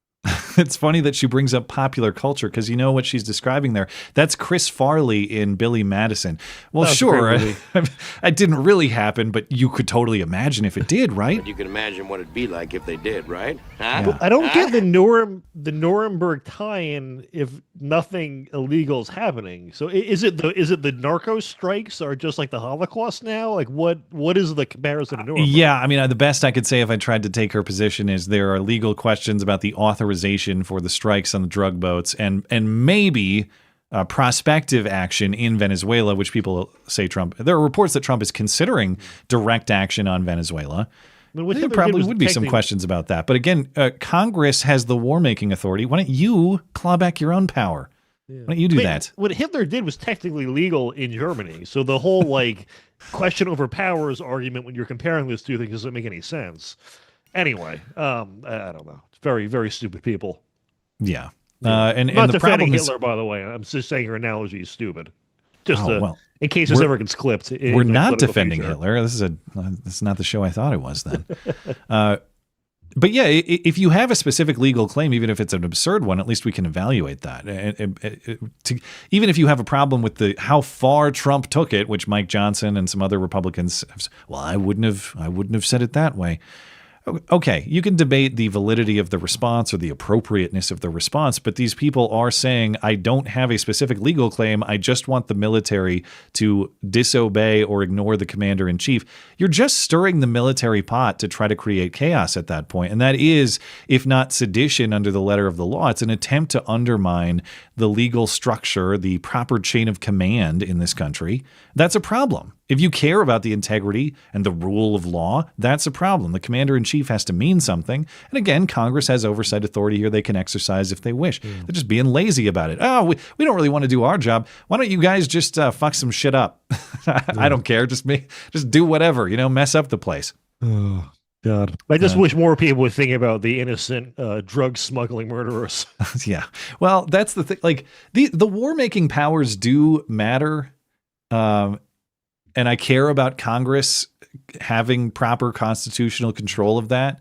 I actually got into this a little bit when I was a guest on your friend Booker's show. Yeah. Booker Scott's show was that's where the Rand Paul take gets cringy to me, is because I grant that there are legal complexities here and Congress's authority does matter. However, if you go too far in this, you risk appearing to care or actually caring more about the due process rights of Caribbean drug runners than, say, the safety of the American people from disastrous drugs that they're bringing to this country. And if I have to err on one side, give me the Call of Duty Predator drone. Sorry. I'm not going to err on the side of massive flow of drugs into our country on behalf of the due process rights of South American drug lords. Yeah. Yeah, I don't think this is like a slippery slope to another Holocaust. I think we're just stopping the flow of drugs right now. Yeah. There was also Senator Chris Murphy, who was not in the video, but he's the senator from Connecticut who rages about many things. Usually it's gun control. In this case, he's raging about what I guess is a death threat against every member of Congress. But yeah, that's what he's saying. He says every member, or at least Democrats in Congress, are now under constant threat of murder.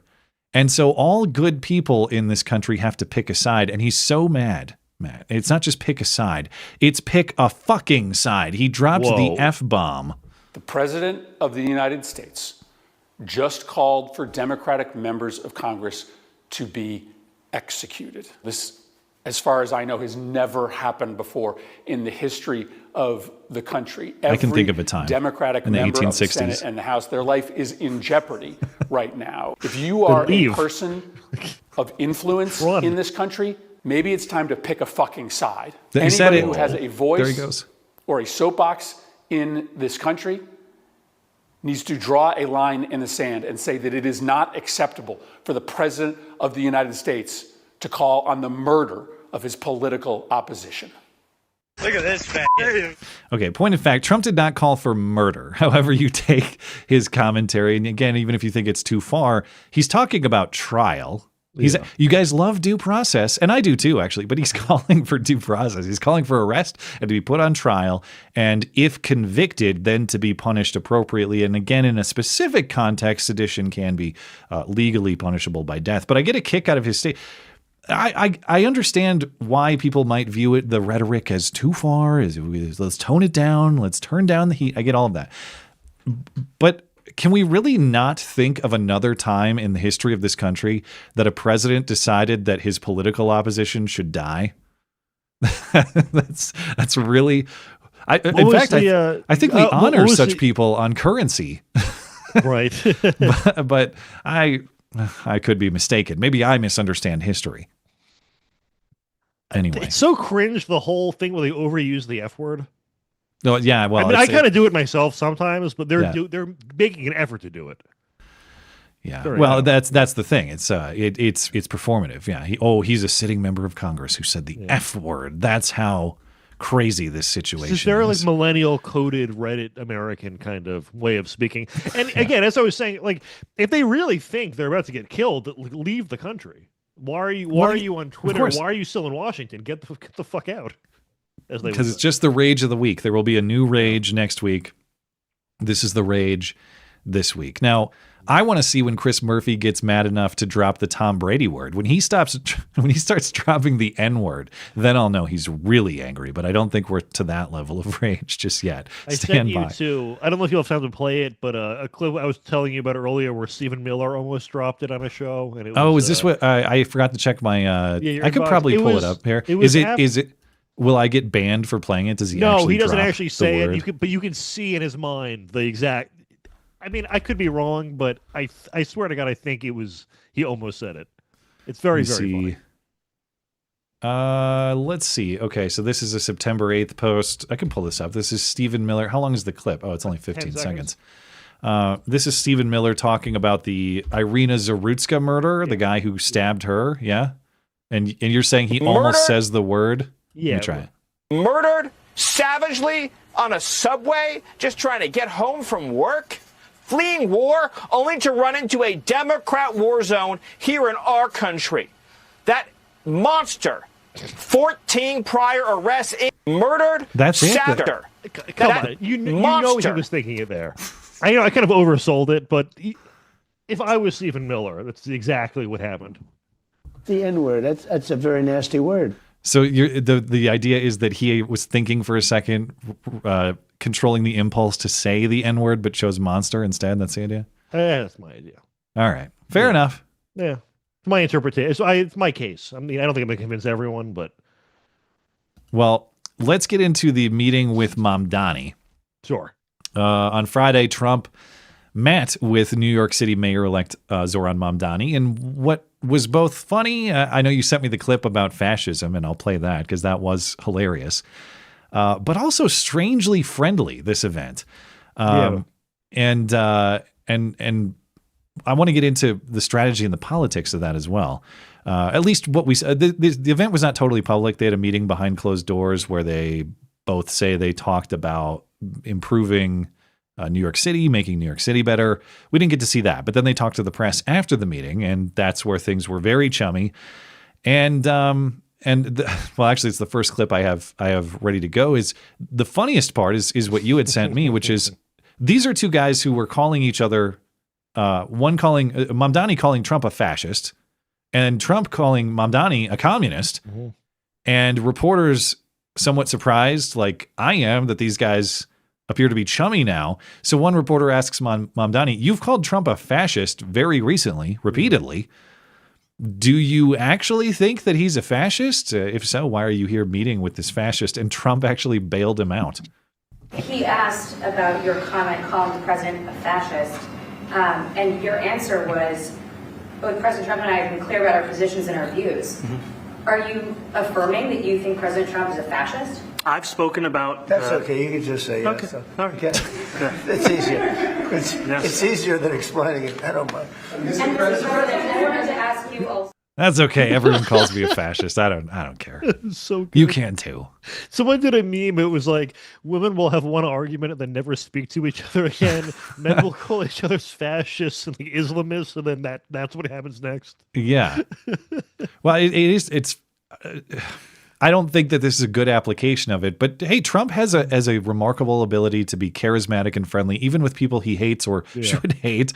I can appreciate that. It is a personal skill. I'm not a fan of some of the other things that were said here, even if they are strategic or political in nature. But the same question was actually asked of Trump, and Trump not only kind of dismisses the point of the question in the same way he did there, but he goes even further. So a reporter asks Trump, "You've called Mamdani a communist. Do you stand by that comment?" And not only does Trump kind of sanitize that and imply that maybe he doesn't think that. But he says that Mamdani is going to surprise conservatives with a good performance in New York City.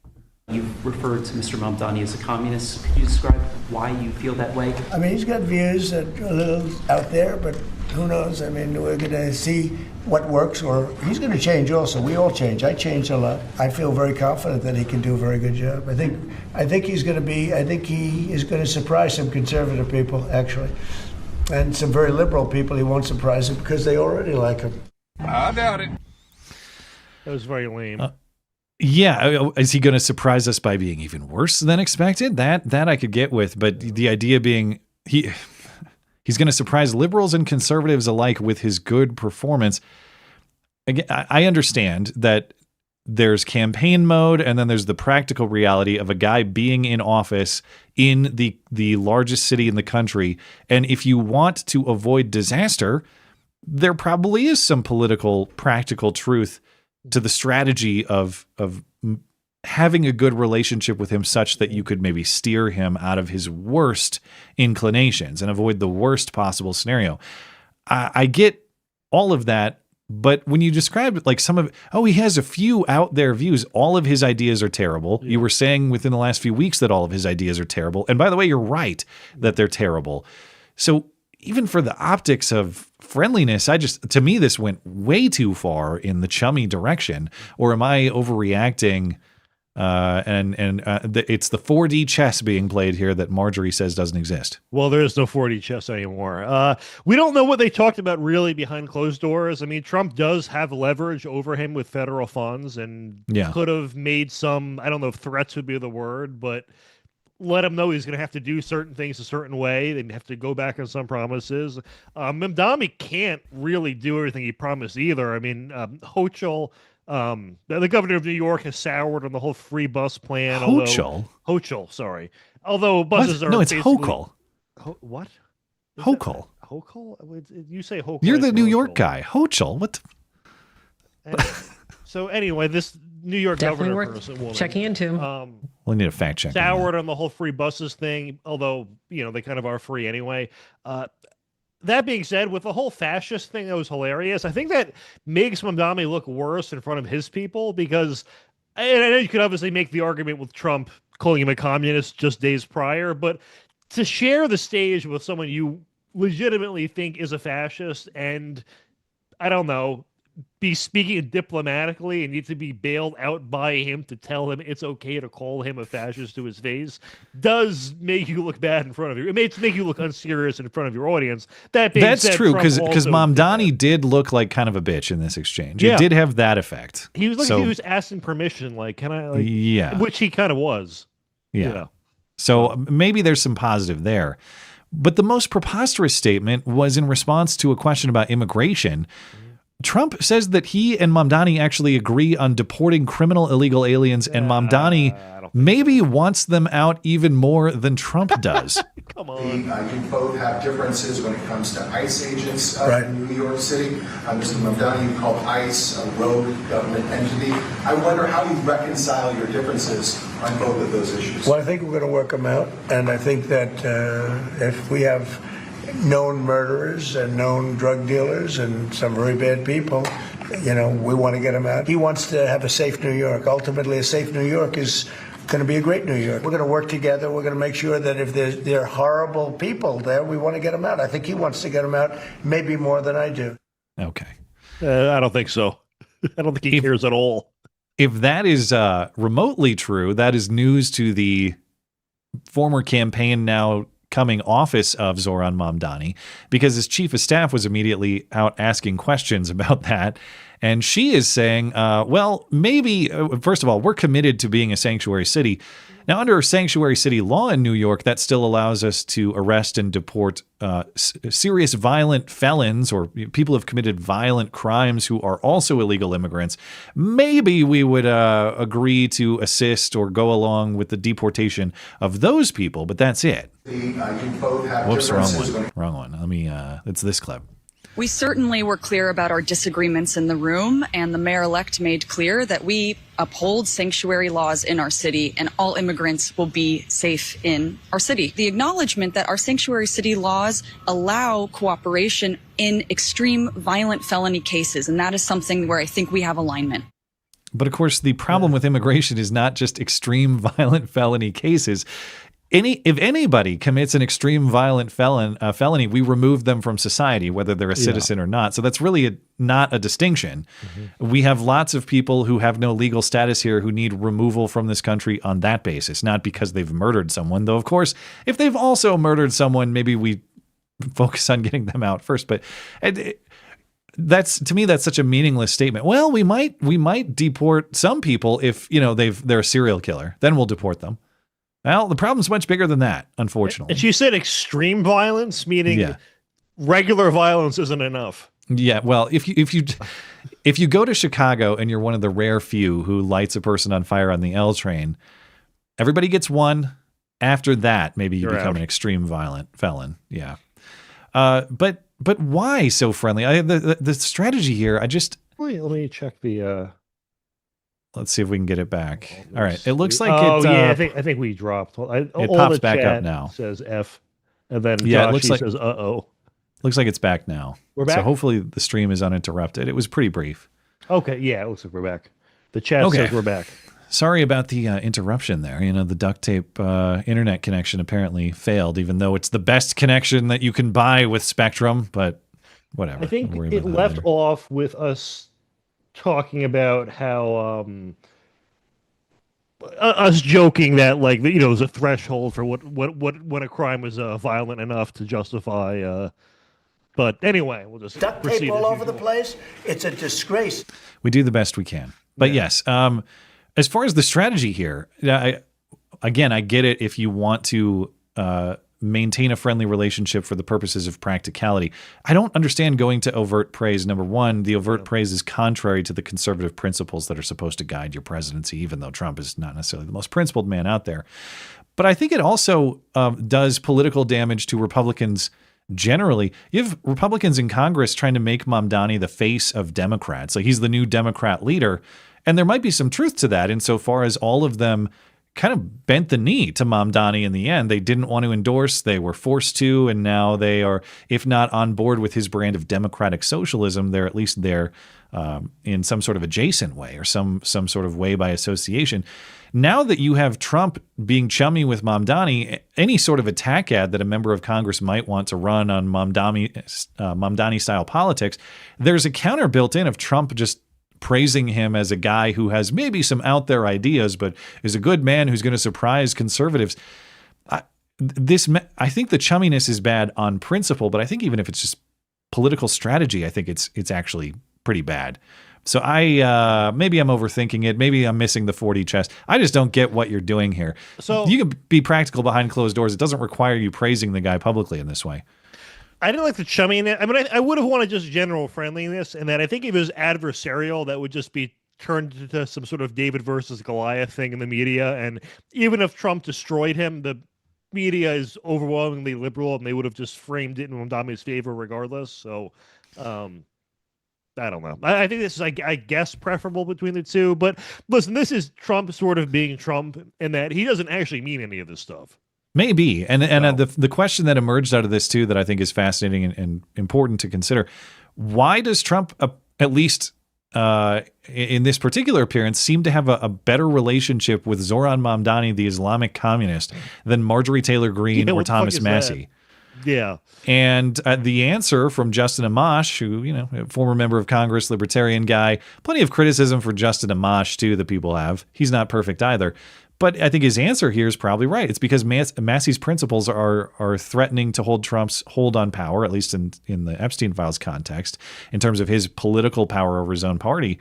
And Mamdani's principles are not. And maybe it is that simple. Mamdani went to this meeting with some level of Trump ass-kissing, it appears. And the moral, philosophical, political principles here that I'm worried about are clearly secondary in Trump's mind to the main point, which is, do you kiss my ass or not? But that's for all the valid criticisms of Trump that have existed, that's always been the case. Does Trump care about moral principle or kissing the Trump ass first? And the latter.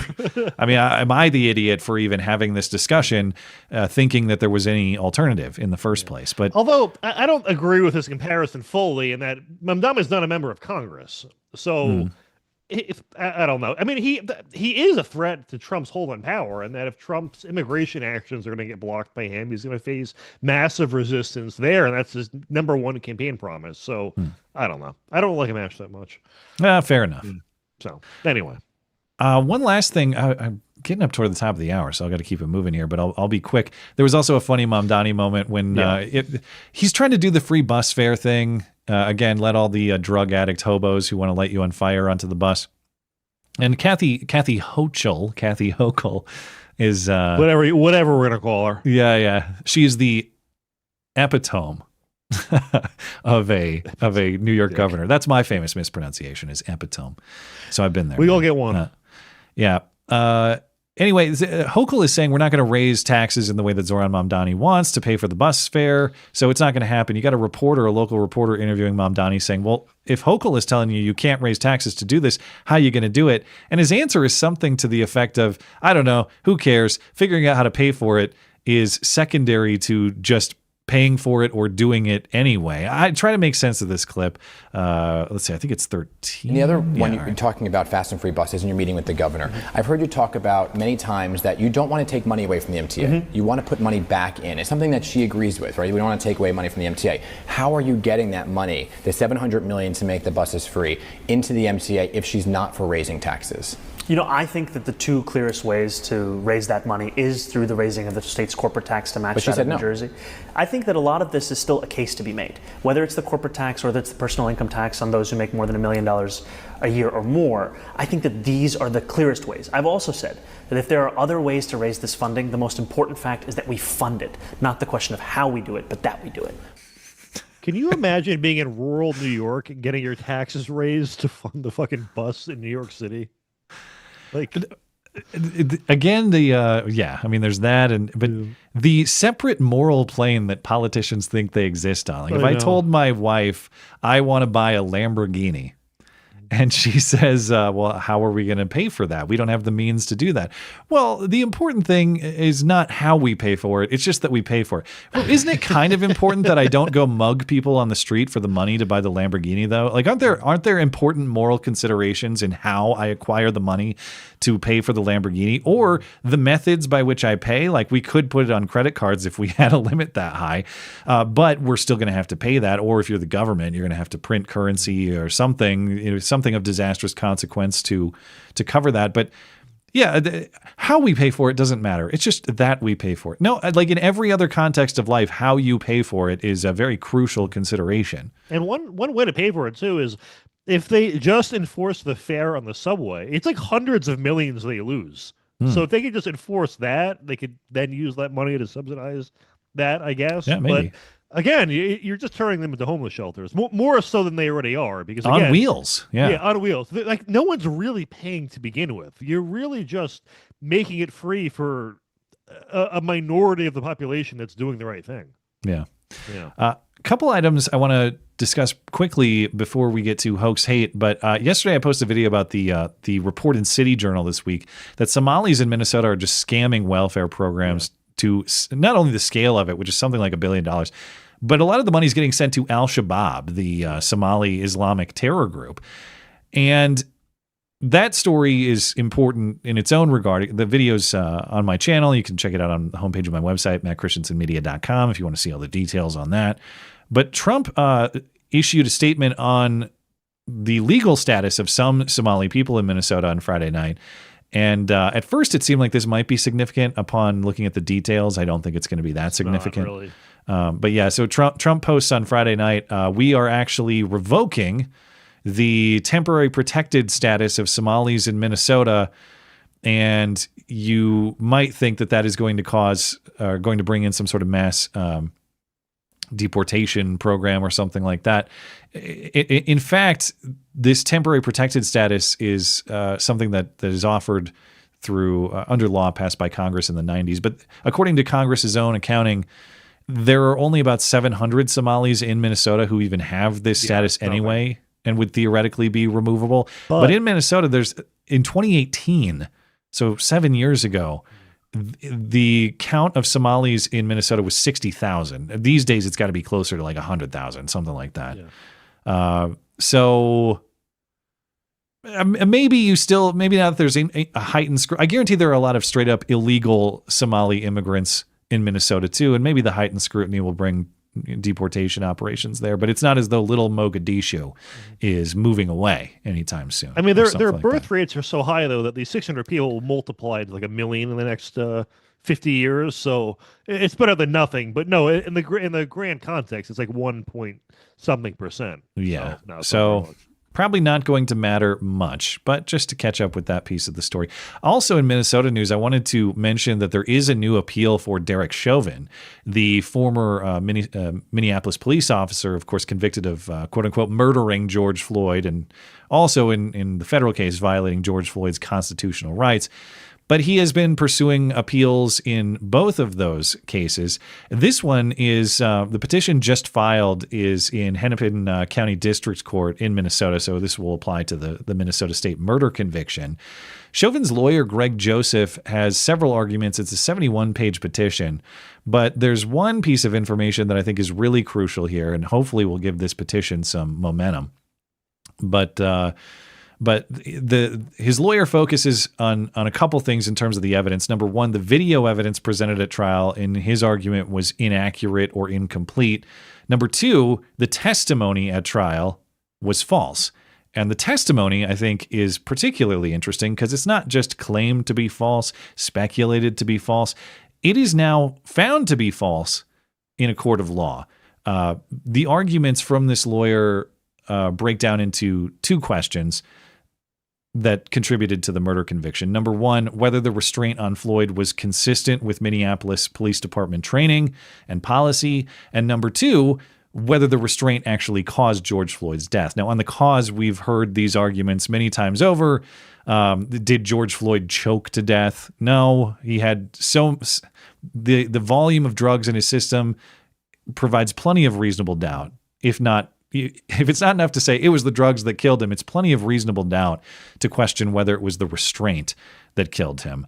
According to the lawyer here, the process was so flimsy that all of this amounts to a due process violation for Chauvin. Hence, he wants the conviction to be vacated. Let's just get rid of this conviction because it was bogus. Or he's also seeking a new trial. Maybe we could have a new Derek Chauvin murder trial. But the question of whether Chauvin's restraint caused Floyd's death, the other question, the second question about the false testimony, that's where this gets very interesting. Because recall that Minneapolis Police Department Assistant Chief, I believe she is now, at the time she was Minneapolis Police Department Inspector, I forget what her exact titles are, but one of the witnesses in the case was Katie Blackwell. And there was also testimony from the chief of the police department at the time, Madaria Arredondo, and they had testified that Chauvin's restraint technique on George Floyd was not something that was trained by the Minneapolis Police Department. Now, it was, in fact, trained by the Minneapolis Police Department. In fact, you can see in a Minneapolis Police yearbook on the left, that's Katie Blackwell herself on the beat doing the restraint on a rowdy University of Minnesota hockey rioter. So not only was she lying about her own past, deploying this maximal restraint technique, as it was called, but you can see there are photos and training booklets for the Minneapolis Police Department. They train doing this. You can find it described in their training handbooks. There are now dozens of former Minneapolis Police Department officers on record saying that they were trained in this technique.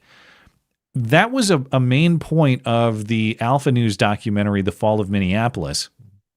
The claim that Katie Blackwell, assistant police chief, inspector at Minneapolis Police Department, the claim that she had lied on the stand. Katie Blackwell sued Alpha News and some of their reporters for defamation, that the claim that she had lied on the stand was defamatory, false. The lawsuit was dismissed. Why was it dismissed? Because the claim is true.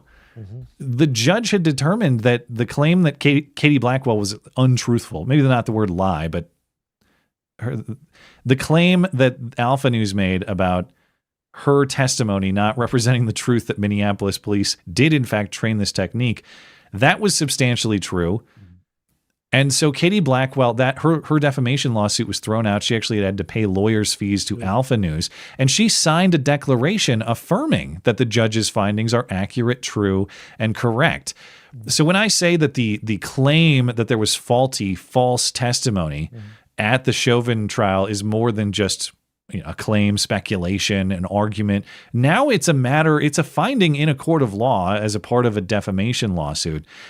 And so because Derek Chauvin's conviction in Minnesota relied in part on testimony on the stand that was demonstrably false and has been determined false in another legal action, I would certainly hope that this has some legs. Now, just because they filed a petition doesn't mean that it's going to go anywhere on appeal. It doesn't mean that an ideologically motivated judge can't shut it down. I'm not predicting that Derek Chauvin is getting out of prison anytime soon. He's been a political prisoner ever since Memorial Day 2020 on behalf of Black Lives Matter outrage. But just logically speaking, Matt, I don't see how the premises here don't demand at least a new trial, if not erasing of his conviction. The evidence that was presented was a lie, and another court has found it to be a lie. And that's beyond the questions about the drugs, and also the juror who lied his ass off to get on the jury as well. The guy who's part of Black Lives Matter, you mean? Yes. Yeah. That alone should disqualify. Like one juror being tainted in any other case would disqualify. Yeah. So that alone. I mean, Trump should pardon him on the federal case to then help him in the state charges. I think. Maybe it would have some effect. Maybe it would be a factor. Yeah, but it would cause it would be interesting to see the reaction, because if there's no mass protests in response to Trump doing that, it would be a significant cultural victory on the whole Black Lives Matter front for us. Yeah. I just don't understand how you can have one court saying, yeah, that was a lie, definitely a lie. And then in the criminal context, yeah, that lie was used to convict the guy, but we're not going to revisit. We're not going to revisit it. I'll be very interested to watch this, and we'll see where it goes. Anyway, it's time for Hoax Hate. But I'm not prepared with my button. There's my button.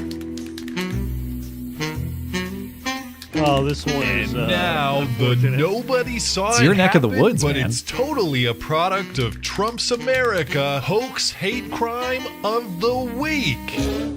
Ah, shit, it's backwards. You think they'll notice? Now, this one is actually supposed to be an attack against Trump's America, but it is completely fake. It's a bizarre case, both in ideology and in methods. Of course, everyone has heard of the king of hoax hate, Jussie Smollett. Well, this conservative pro-Trump woman who apparently hired someone to carve her up with real blades. These are real wounds, apparently. She has been dubbed Hussy Smollett. Hussy. The tragic thing about this one is that not one person even heard about the hate crime when it was still alleged. I had not, and I keep up on these things. Yeah, Smollett got a few days of sympathy from millions of people. She is just a laughing stock with nothing before it. That's true, because I people send me things that look like hoax hate. I generally do a search once a week just for the segment. I had not seen anything about this. And in terms of allegations of a hate crime, this is pretty heinous. Well, let me just go through it all. This is a former New Jersey, a staffer of a former New Jersey. Well, she is a former staffer of New Jersey Republican Congressman Jeff Van Drew. And she used to be on his staff. I forget what exactly her job title was, something with constituent relations. But her name is Natalie Green. She has been now caught paying a fetish artist to carve these cuts into her skin and then write Trump whore on her body. I don't know if that's just Sharpie. That's what gave it away. Is that just Sharpie or what is it? I think it's just Sharpie, yeah. But what gives it away? The cuts don't give it away? Because why would you cut someone all up and then pull out a Sharpie and go, I'll make this not permanent? I guess it's all permanent. What if they did the Sharpie first and then they said, this is the Sharpier, and they brought out a knife? I don't know. It's just a weird thing to choose. Like, I'm cool with this permanent damage here, but the one that's just Trump whore, I'll have that be, I guess. Yeah. I don't know. It's just a little weird. But this fake ambush happened in over the summer, July 23rd. Again, I didn't hear anything about it. I don't think a lot of people did.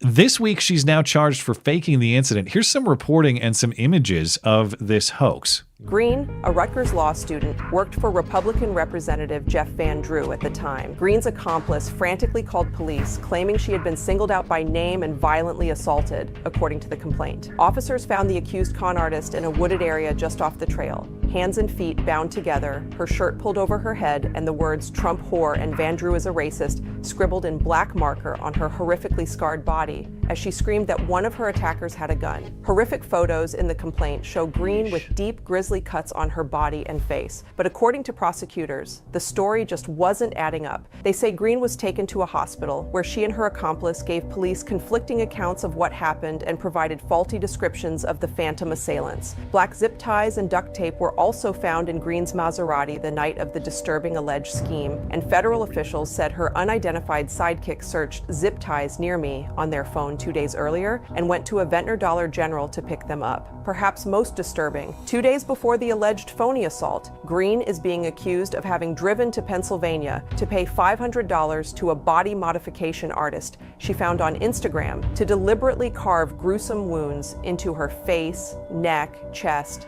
back, and shoulders with a scalpel. So those wounds are real. Like, this is genuine mental illness, to the bit. Like, self-mutilation. Yeah. Jesse Smollett got like that. That's all they could take. So I forget. Did he? Because didn't he have like a slight black eye or something? Was that makeup? Or did he actually? They nicked him. The thing too with her is, if she really wanted to be a victim, walk around Chicago or San Francisco with a MAGA hat and they would do this. Yeah, it would. You get. It's not gonna be that bad, but it's gonna be something. But I just can't understand this beyond straight up mental illness, because you're right. She's going to be scarred. Yeah. She's going to have some level of permanent damage from this. And I don't really understand why there was no GoFundMe or anything like that. A political sympathy of some kind, maybe, but she has to be straight up mentally ill. Like, she has to be sick in the head to do something like this. How do you explain that to like your next boyfriend? Like, yeah, I got these because I faked a hate crime. Very weird. Yeah. Well, what's the famous scale? Like, you have to be this hot to be this crazy. The hot crazy matrix or whatever. Yeah. But the problem is she really upped her crazy and probably damaged her hot. Yeah. So she really screwed up the ratio with this move. But yeah. So she's out on bond now. She is not in custody.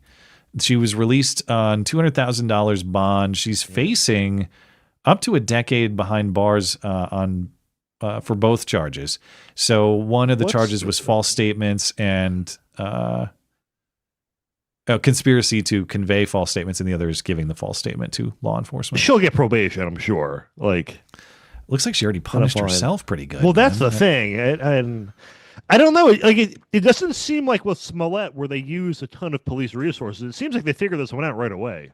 So yeah, that would be a question though too. I mean, is she going to be liable for the investigation costs? And then also one odd thing about the story was they mentioned this accomplice. Now, I don't think, unlike Jussie Smollett, I don't think she hired people to fake the attack, because the alleged gunmen who kidnapped her or whatever, it's not like law enforcement ever encountered them, but they mentioned this accomplice.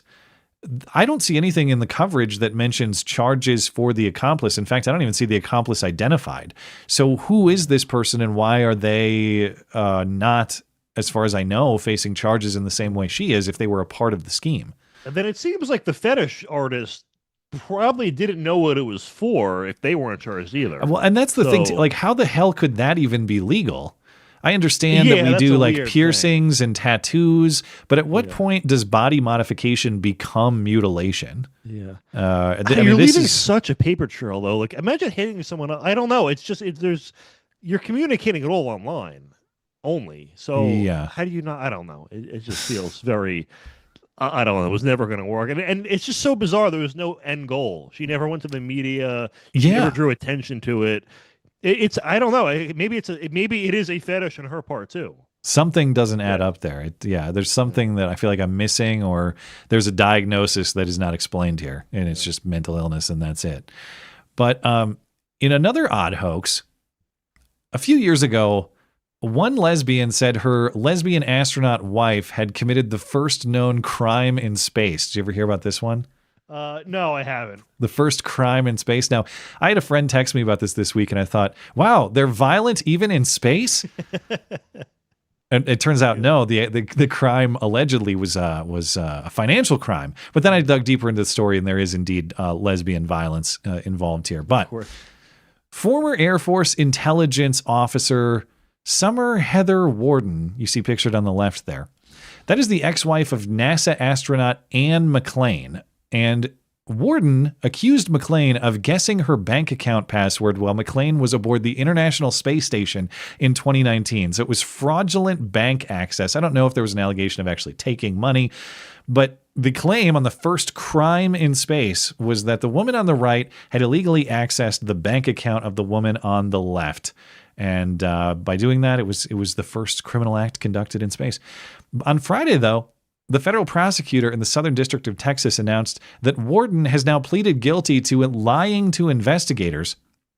What's the lie? Well, the two were married back in 2014. They divorced in 2020.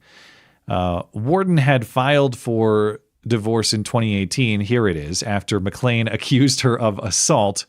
So, the lesbian domestic violence rate is undefeated. Bingo. But investigation revealed that Warden opened the bank account in 2018. The bank account, or 2015, actually, the bank account was open, the one in question here. And Warden had granted her spouse access to her bank records, including, yes, the login credentials. So the claim that she had unauthorized access was apparently false. She lied to investigators on that basis. We know that this pair is now divorced, and they had a very messy divorce. So it would seem that the allegation of the illegal bank access from space was a means to get her soon-to-be ex-wife in some sort of lesbian divorce battle. That appears to be the premise of the hoax or the false claim here. Warden will be sentenced for lying to investigators on February 12th. She's facing up to 5 years in federal prison and or a fine of $250,000. But the saddest part, Matt, these two have a son through surrogacy. There is a child involved here. Now, unclear what happens if this deranged mom goes to prison, because if I am doing the math here, if I'm doing the math correctly, piecing together the information in these stories, the boy was born sometime around 2012, so he would currently be about 13 years old. According to the Wikipedia characterization, the child is Warden's, who now is potentially going to prison or is convicted of this false report. But McClain, the astronaut lady, was a stepmom to the kid. The custody dispute actually had a lot to do with, or the divorce had a lot to do with the custody of that child. But I couldn't find what the custody status of that kid is now. But whatever it is, presumably it's going to be messed up, because maybe my one deranged lesbian mom is maybe going to prison, and I guess I'm going to be put in the custody of my other deranged lesbian mom. We really need to start making that whole baby in a vat thing illegal for gay people. Like, listen, I think gay adoption is a bad thing, but if you had to choose between that and then bringing a child into the world to be with a gay couple, at least with the adopted kid, like the counterfactual might just be being in a foster home your whole life or until you're an adult. Right. It's still not great, but maybe it's better than that. The test tube or surrogacy creations are done with the intent of depriving a child of the child's mother or father, or both. Yeah. When you have an adoption situation of a child who's in a bad situation, to your point, at least you're not intentionally creating a situation where the child doesn't have mom and dad. That's just the given. It's because it's the situation the child is in.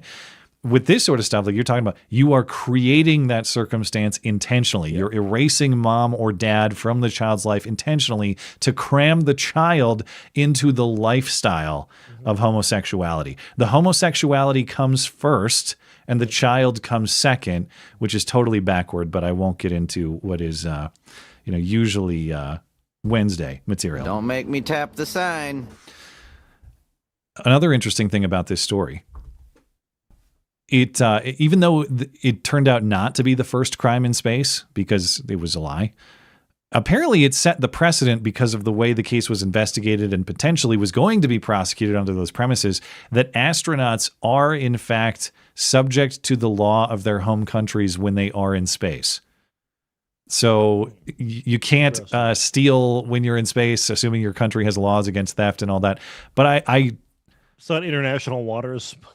I guess, but like, what if there's a Russian guy? What if in a lesbian fit of rage she had? What if there's a Russian lesbian on the space station with this lesbian, and just statistically speaking, they get into a fight because that's what lesbians do. How is that adjudicated? This is going to be a whole school of law one day. Lesbians in space create legal complexities. Yeah. Not just with kids, but with, what countries' laws apply. It actually is a strangely interesting case in that way, like the legal frontier that is lesbian nonsense in space. But here we are. Anyway, I before we get into Super Chat and close it out, I wanted to open the floor for your discussion of your birth experience. What was it like to see your first daughter brought into this world? Oh, I mean, it was a magical moment. I don't know, like, it's such a long process. Like, I don't know. I had that dumb thought in the back of my head of like, what if something goes wrong? What if somehow it doesn't end up happening? But obviously it's a moment I'll remember forever. And I cut the umbilical cord for there. It was, I can't remember if I said this at the beginning of the show. It was 2 weeks early. And we were actually excited that it was early because we were, I don't know, kind of like, we want to meet you already. So that was very good. I don't know. It's, I don't know. When I was younger, I thought like maybe I never would be able to be a dad. I kind of found it hard to picture myself being one, but, I'm loving it. So I don't know. And I said this too in the beginning of the show, like everything else just kind of stopped mattering. Like, I don't know, little things in the world that annoyed me. I'm just kind of cool with now. Like it's just this greater picture of like, I really can't waste diverting any time in anything else but this anymore. That's what it was like for me. I know a lot of guys describe an intense emotional wave where they cry or I did do that. And I'm not, a lot of guys do. And if you're going to cry for anything, it's perfectly sensible and reasonable to cry for that. That wasn't my experience. I'm not trying to dismiss that. You monster. But so you think about it. Should I say the N word? No, monster. Monster. Right. For me, it was sort of what you're describing, where it was not like an emotional thing. It was like the handing of the biggest responsibility my life will ever have, and the knowledge, like the feeling of, and this might make it sound negative. It's not. It makes it sound heavy, weighty. I mean, of course it is, but it's like the turning over of the biggest responsibility you ever will have, and the feeling of this is a before and after moment, as in there was my life before this moment, and there will be my life after this, and they are distinct things. Now they overlap, I guess, but you never go back to the way it was before. But that's the point. Nor would you ever want to go back to the way it was before. But that was it's like they hand you something that only weighs what, like 8 pounds or something. 7 pounds for me, yeah. But it feels like it weighs a ton. And you are going to have to hold this up with your arms shaking and your legs shaking for the rest of your life. But that's the point, because that's what gives your life purpose, and that is what will make you get up every morning. By the way, how's the sleep? You guys doing okay with that? I drank a Monster before the show. Okay. So I'm probably my sleep schedule is a little low. My wife has been really shouldering that burden and doing very well with it. But no, it was like you said, it's like your own personal like BCAD. This is the dividing moment in your life where it is a new life, and I don't know, everything is now for her. It's I don't know, I had the thought when she was born, like I got to see the first second she was alive, and I hope when I die that's the last thing I see is her. So that is the proper arrangement, and God willing, that's how it goes for all of us. But you mentioned the doctors were was it retarded or highly regarded? I forget. Well, it wasn't. I don't want to like ramble and just complain about doctors. It was just the whole experience of like everyone at a hospital is miserable. in my experience. And I don't know if it's just because of where we were in New York, or I was almost trying to put myself in their shoes and be like, all right, well, I'm around the bottom of 20% of people all day. And I have to deal with them. I would probably be grumpy too to everyone if that's what I'm dealing with. But I don't know. I just felt like people were just very unnecessarily rude considering the gravity of why we were there. But I thought that's the know. New York way. Hey, cute baby, but fuck you. Yeah, I can't do a New York accent. I don't know. Maybe What's the matter? Maybe I was being oversensitive. Or is that Italian? It was just a little. I expected. I don't know. Not preferential. So it's not that they were treatment, but a retarded. little They bit just better. like they were jerks. Is that what you're saying?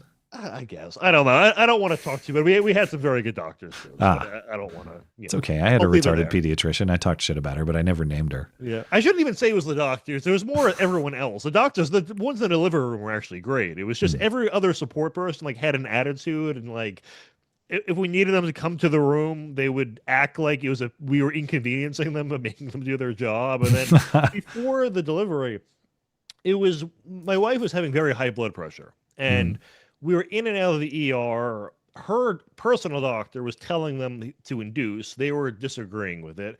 So we're in and out, back and forth like 3 days in a row. I think it was on the third day, the doctor is there, finally agree we need to induce the pregnancy. And the previous days were like acting like my wife was crazy for like taking her own blood pressure and being concerned about this. So then after she has the birth, her blood pressure was high enough where they kept us there for almost an extra week. And I'm like, you were telling us we were crazy last week, and we need that's to go how they are, home dude. and stop imagining things, and now we can't leave. And well, after 3 times through, and we've done hospital births every Yeah. time, I have now learned the bullshit games they try to play to keep you in there. And I know them all, and I fight them all. Yeah. But wow, you guys were there for a week, though. I thought the baby was born on Monday. No, I texted you on. It was on. It was on Friday. I just didn't get to you until then because it was so chaotic. Gotcha. We're lucky. It's a hospital my wife works for, like in the network, so it's quote unquote free for us. So we were very, very blessed / lucky in that regard. But I would probably be tearing my hair out if it was on my old insurance and we were there for a week. So yeah. Yeah. Well, once you wise up to their games, sometime, at least around here, like you can get out of there within. I think our record 3 is like 36 hours after the birth, something like impressive. that. But they game you, dude. They even the last one we got out in September, they told us that we would be ready to go first thing in the morning. So our baby was born. God, what time was he born? Or it was Saturday, not Friday. I'm sorry. It was the 15th. Yeah. Yeah. Sometime earlier in the day on the 19th, I can't remember the exact time, but they had told us like, you guys can get out of here in the morning, which would have been like 24 hours after. And then they just didn't. Like they just sat around for hours and hours, and it ended up being something like 36 hours instead of 24. We sat in there the entirety of the next day. Even they told us we were going to leave in the morning. We weren't out of there until like 4 or 5 at night, something like that. I can't remember the exact times, but it was way longer than they said. And then Anyway. the insurance doesn't cover it unless you get discharged. So there's no way out. You can't voluntarily say you want I to always go. wondered what the rules on that were, because I understand that hospital discharge is complicated, but at the end of the day, like it's our lives and our kids. So if we just decided we're leaving, what authority do they have to hold us captive? And I've never pushed it that far. Financial terrorism. Is that it? Like our insurance company will just deny our claim? Pretty much, yeah. Yeah, okay. Because I always thought it was weird that's like, okay, I get that there are advisable things and not. And in general, I want to listen to doctors' advice, especially on things I'm not clear on or don't have experience with. I just decided I want to. It was 8:01 p.m. I got the day. I said Friday by accident. It was November. Give me some slack here, guy. Go ahead. Sorry. Oh, it's good. He doesn't even remember the birth of his own. That's what he said. Yeah. The last week and change has just been a complete blur to me. That's how it is. Yeah. You don't sleep, and there's a lot of change in your life, so things become a little crazy. But congratulations. God bless you and your wife and your daughter and your family, and welcome to the Club of Fatherhood, my friend. Thank you. Yeah. Well earned. Well done. Thank you, sir. Just a few super chats here. We'll call it a night. But producer Tim says, Jasmine Crockett is admitting that people hearing Jeffrey Epstein will assume that means the sex offender. Yeah, which was her point, of course. And number two, she also said during her speech that she was going to expose them all, expose people for not receiving Epstein funding. Stupid lying whore. Wow. All right. Damn. I don't know. We should look up like names of like people that donated to Jasmine Crockett that are also the names of like famous criminals and try to say like someone named I don't think they have to, I think there are real criminals on that list, probably. They're actually, but good point. But good point. the thing about I mentioned this on Wednesday, and I should have mentioned this when we brought this up. When Jasmine Crockett, even if her premise was true, and I think for a lot of the older politicians she was talking about, Mitt Romney, George Bush, Republican Senate campaign committee, that kind of stuff, it is true. I believe that the Jeffrey Epstein gave to those candidates or campaigns or committees. However, in the case of Plaskett solicited the donations. Plaskett personally called Jeffrey Epstein, emailed Jeffrey Epstein, hey, Jeffrey, buddy, pal, guy who's a registered sex offender, not only will you donate to me and the Democrats, but will you max out? It was solicited. There's no evidence that I've seen that any of the people Jasmine Crockett is talking about actively solicited the donations from Jeffrey Epstein, and it's distinct. And her defense, Plaskett's defense on Congress was people didn't know he was a sex offender in 2019. Yeah, well, no. It was known for many, many years. Yeah. He was in jail. Are you kidding me? Yeah, he already had the plea agreement in Florida. He was already on the sex offender registry. Yeah, that's nonsense. Anyway, VV, remember, you don't hate the media enough, folks, responding to that cheesy CNN clip. Which one? I don't even remember. How many CNN? We played... Well, there was Crockett on CNN. What else? Oh, I might have just been... I took the Democrat video about disobeying orders from CNN's segment on it because that was just what I had on hand at the time. Could have been them. I actually thought, not to defend CNN, and I take your point, VV, but in terms of challenging Hakeem Jeffries on Stacey Plaskett and Jasmine Crockett on the Epstein stuff and Stacey Plaskett, I thought Caitlin Collins did a good job by CNN standards, so maybe I shouldn't compliment in that way. Because some people say you shouldn't accuse someone of taking money from a pedophile. I'm not saying that's me, but some people, it's better than nothing, I guess. But yeah, by their standards, she actually challenged and followed up when they avoided the question. Which is that worthy of praise, or is that just something we should expect? Especially when it's so blatant. You know, it's like the things Jasmine Crockett is saying are so insane. So, like, it's hard to take it. I don't know how you listen to that without laughing in her face when she says, unlike some people, I don't lie. I just don't take the time to make sure things are true and put them out there. Anyway, AP, can't watch live tonight. We're having my side of the family over for Thanksgiving. Excited to watch tomorrow. Keep up the amazing work, Mats. Yeah. Well, that's very carefully worded, much like Jasmine Crockett, to be plural, to include both Mats. So thank you for that, AP. And happy Thanksgiving to you and your family. Injured Guardian says arson should carry public, corporal, and or final punishment. I'm still mad about the arson in my store back on December 20th, 2022. We sold the business of earlier this year, May 10th, 2025. Well, arson inherently is it's obviously not always fatal or damaging to humans, but it always carries that possibility. Even if you're lighting if you're using your Jewish space lasers to light a forest fire, you're not lighting a structure on fire directly. Fire always has the capacity to spread and get people in that way. So, would I be in favor? Is arson always seditious behavior punishable by death? I don't know, man. I've been historically, I've been death penalty skeptical because I am always wary of so much power in the hands of the state. However, our criminal justice system is so far skewed to be accommodating to, deferential to, giving so many 50 strikes, like you said, Matt, to criminals. If we go a little, examples need to be made, and I know that sucks if you're the guy who it becomes the example.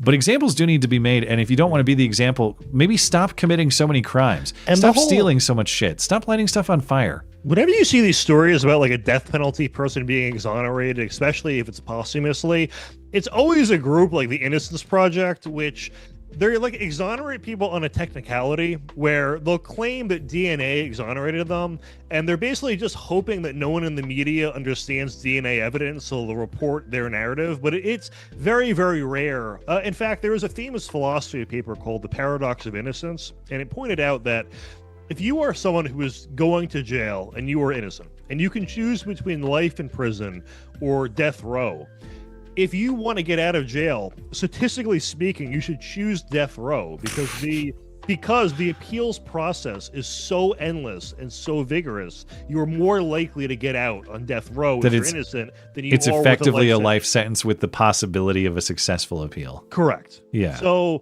the thing is, we don't really have the death penalty. I mean, I want a death penalty where it's like the week afterwards. They're like, all right, let's fucking get you out of here. We all saw it on video. There's not really much. Like, I want the Timothy McVeigh version of it. Well, my thoughts on it evolve. Number one, because are there crimes that have a justifiable punishment of death? Yes. Sedition, maybe. But that is to say, if you for sure cold-blooded murder someone, I think death is a perfectly justified punishment. The question is, do we trust the mechanisms put in place to evaluate someone's guilt? And when I say, do I trust the state to do that? I mean, I don't trust the state to do much of anything. But the truth about criminal justice in that regard is there's a reason we've designed it not to be in the state's hands, quote unquote, though the state does prosecute it. And the state has a hand in selecting jurors and all the rest of it. So the state has its fingerprints on the system, but there's a reason we don't put that in the hands of government agents. It's a jury of your peers. We don't have the capacity to administer justice perfectly on this earth because we're not God. The reason we've arrived at the jury system is because it's as close to it's a system that minimizes the possibility for error. So I don't know. Over time, like in the battle of those two ideas in my head, the idea that some crimes are so bad that death is a justified punishment versus don't trust the state to make assessments of guilt. Death being a justified punishment is trending upward. I don't have any moral in the battle. problem with death penalty. I mean, I totally understand the logistical or the enforcement mechanism, but philosophically, I think it's kind of badass that we can literally just poof people out of existence who do horrible things. So, well, or at least I don't know, bring back harsh example-making forms of justice. Like one example my dad always brings up is the cruel method of handling stealing. You steal once, we chop off a finger. And every time you steal, we chop off another finger. Till you don't have any more. And once you just have nub hands, you won't be stealing anymore. Stop stealing. You won't get your fingers chopped. It's more humane than the Sharia, where they just kind of get you all at once. So you get it escalates. We'll do it humanely, medically. Yeah. There'll be some kind of anesthetic. It's or maybe not. Maybe we just we'll hire the same artist that worked on the woman in New Jersey. He'll take his scalpel and his services. Yeah. Anyway, Esoterica Unbound, whatever Trump's virtues may be, he is at his core a bullshitter. And Mamdani certainly is one. They probably have some mutual respect for one another's tradecraft in that regard. Well, yeah, I think that's a perfectly fair thing to say. Maybe I would say he's a salesman if I wanted to make it sound a little more appealing. But yeah, like it is foolish for me to expect to hear coherent philosophy from Trump. He's never been that guy. He never will be that guy. It just so happens that his gut instincts align with a lot of the moral values I think are important. But you get those reminders every once in a while. It's like if you're looking for the guy who's going to live his life according to moral principle and be able to explain those terms to you, he ain't that guy. He's not. No. And nobody's voting for him for that reason. So that's what you get. Yeah. Yeah, and it has made him invincible to scandal. Like there are countless things that would have destroyed any other president and their legacy that to Trump are in the news for like an hour. So it works to his advantage, I guess. Joe says, Matt, I emailed you a few weeks back about your opinion on FBI involvement in the Trump and Charlie Kirk assassinations. Just want to say I told you so. I can't really remember the specific email. Maybe I do. But anyway, I don't think, and I don't think I was dismissive of the email. I don't think that was my intent. But yeah, I mean, you could say "told you so." I'm open to explanations for any of these things where evidence presents itself. Regarding the Trump assassination thing, now we still don't know what the nature of Fed or FBI involvement with Thomas Crooks was, but the revelation that to me that Willie Tepes stuff of like Thomas Crooks was actually online. Yeah, the FBI totally lied on that. At best, they were they didn't provide all the information they had. At worst, they were active in it, and Willie Tepes is some kind of Fed who was conditioning Thomas Crooks into this assassination act, something like that. As far as FBI involvement with Charlie Kirk, yeah, I mean, I'm not closing the door to anybody's explanation on what happened there, provided that we have some kind of evidence that we can evaluate. And so far, I'm like, when I say I'm not tinfoily, it doesn't mean that I automatically reject any other explanation. It just means that the explanation presented by law enforcement, including the FBI, I don't find to be like impossible to believe. That seems fairly plausible to me. But if evidence emerges to the contrary, yeah, that's totally. I'm on board wherever the evidence leads, and if that is to sketchy Fed behavior, that would not be the most shocking thing in the world, certainly. But thank you for supporting the show, Joe. I appreciate it. The Thomas Crooks stuff is nuts that Tucker came out with, and that the FBI 100% lied on all of that. And I'm wondering too, if like, is that the real reason there was that coordinated attempt to take down Tucker after the Nick Fuentes interview? Did it really have to do with stuff like this? Because speaking of infighting that feels inorganic, that's a huge part of it. I get that people love Tucker, hate Tucker, love Nick, hate Nick. I know that's real, but it does seem like, I don't know. It just seems like certain opinions or posts about it are pushed and interacted with on such a scale that I'm like, nah, that's a bunch of India accounts or something. Tucker's interviewed like pretty insane people. Like Nick was not like this red line that he crossed, and oh my God, how could he? And I just don't care that he interviewed Nick Fuentes. It was actually a very good interview, and Nick didn't really say anything besides the like praising Stalin comment. He didn't say anything out of the ordinary or crazy. And I don't. Nick's whole life is sort of defined by 30-second clips, and I don't know. I don't care if someone wants to interview someone who has a negative reputation for saying certain things. I don't see. Tucker's a journalist. I think he should be able to interview whoever he wants. And it was so bizarre to see the knives come out all of a sudden over that one interview. Yeah. Yeah. Well, that's all I got. All right. So that's all I got. We can call it there. Let me refresh, make sure I didn't miss anything. That should be good. I'm gonna not go to sleep. Yeah, Godspeed in that effort. But all right, that's it. Thanks to everybody for tuning in tonight. Appreciate you guys. Thank you to our live chatters and super chatters for making the live production a success, despite that brief duct tape interruption.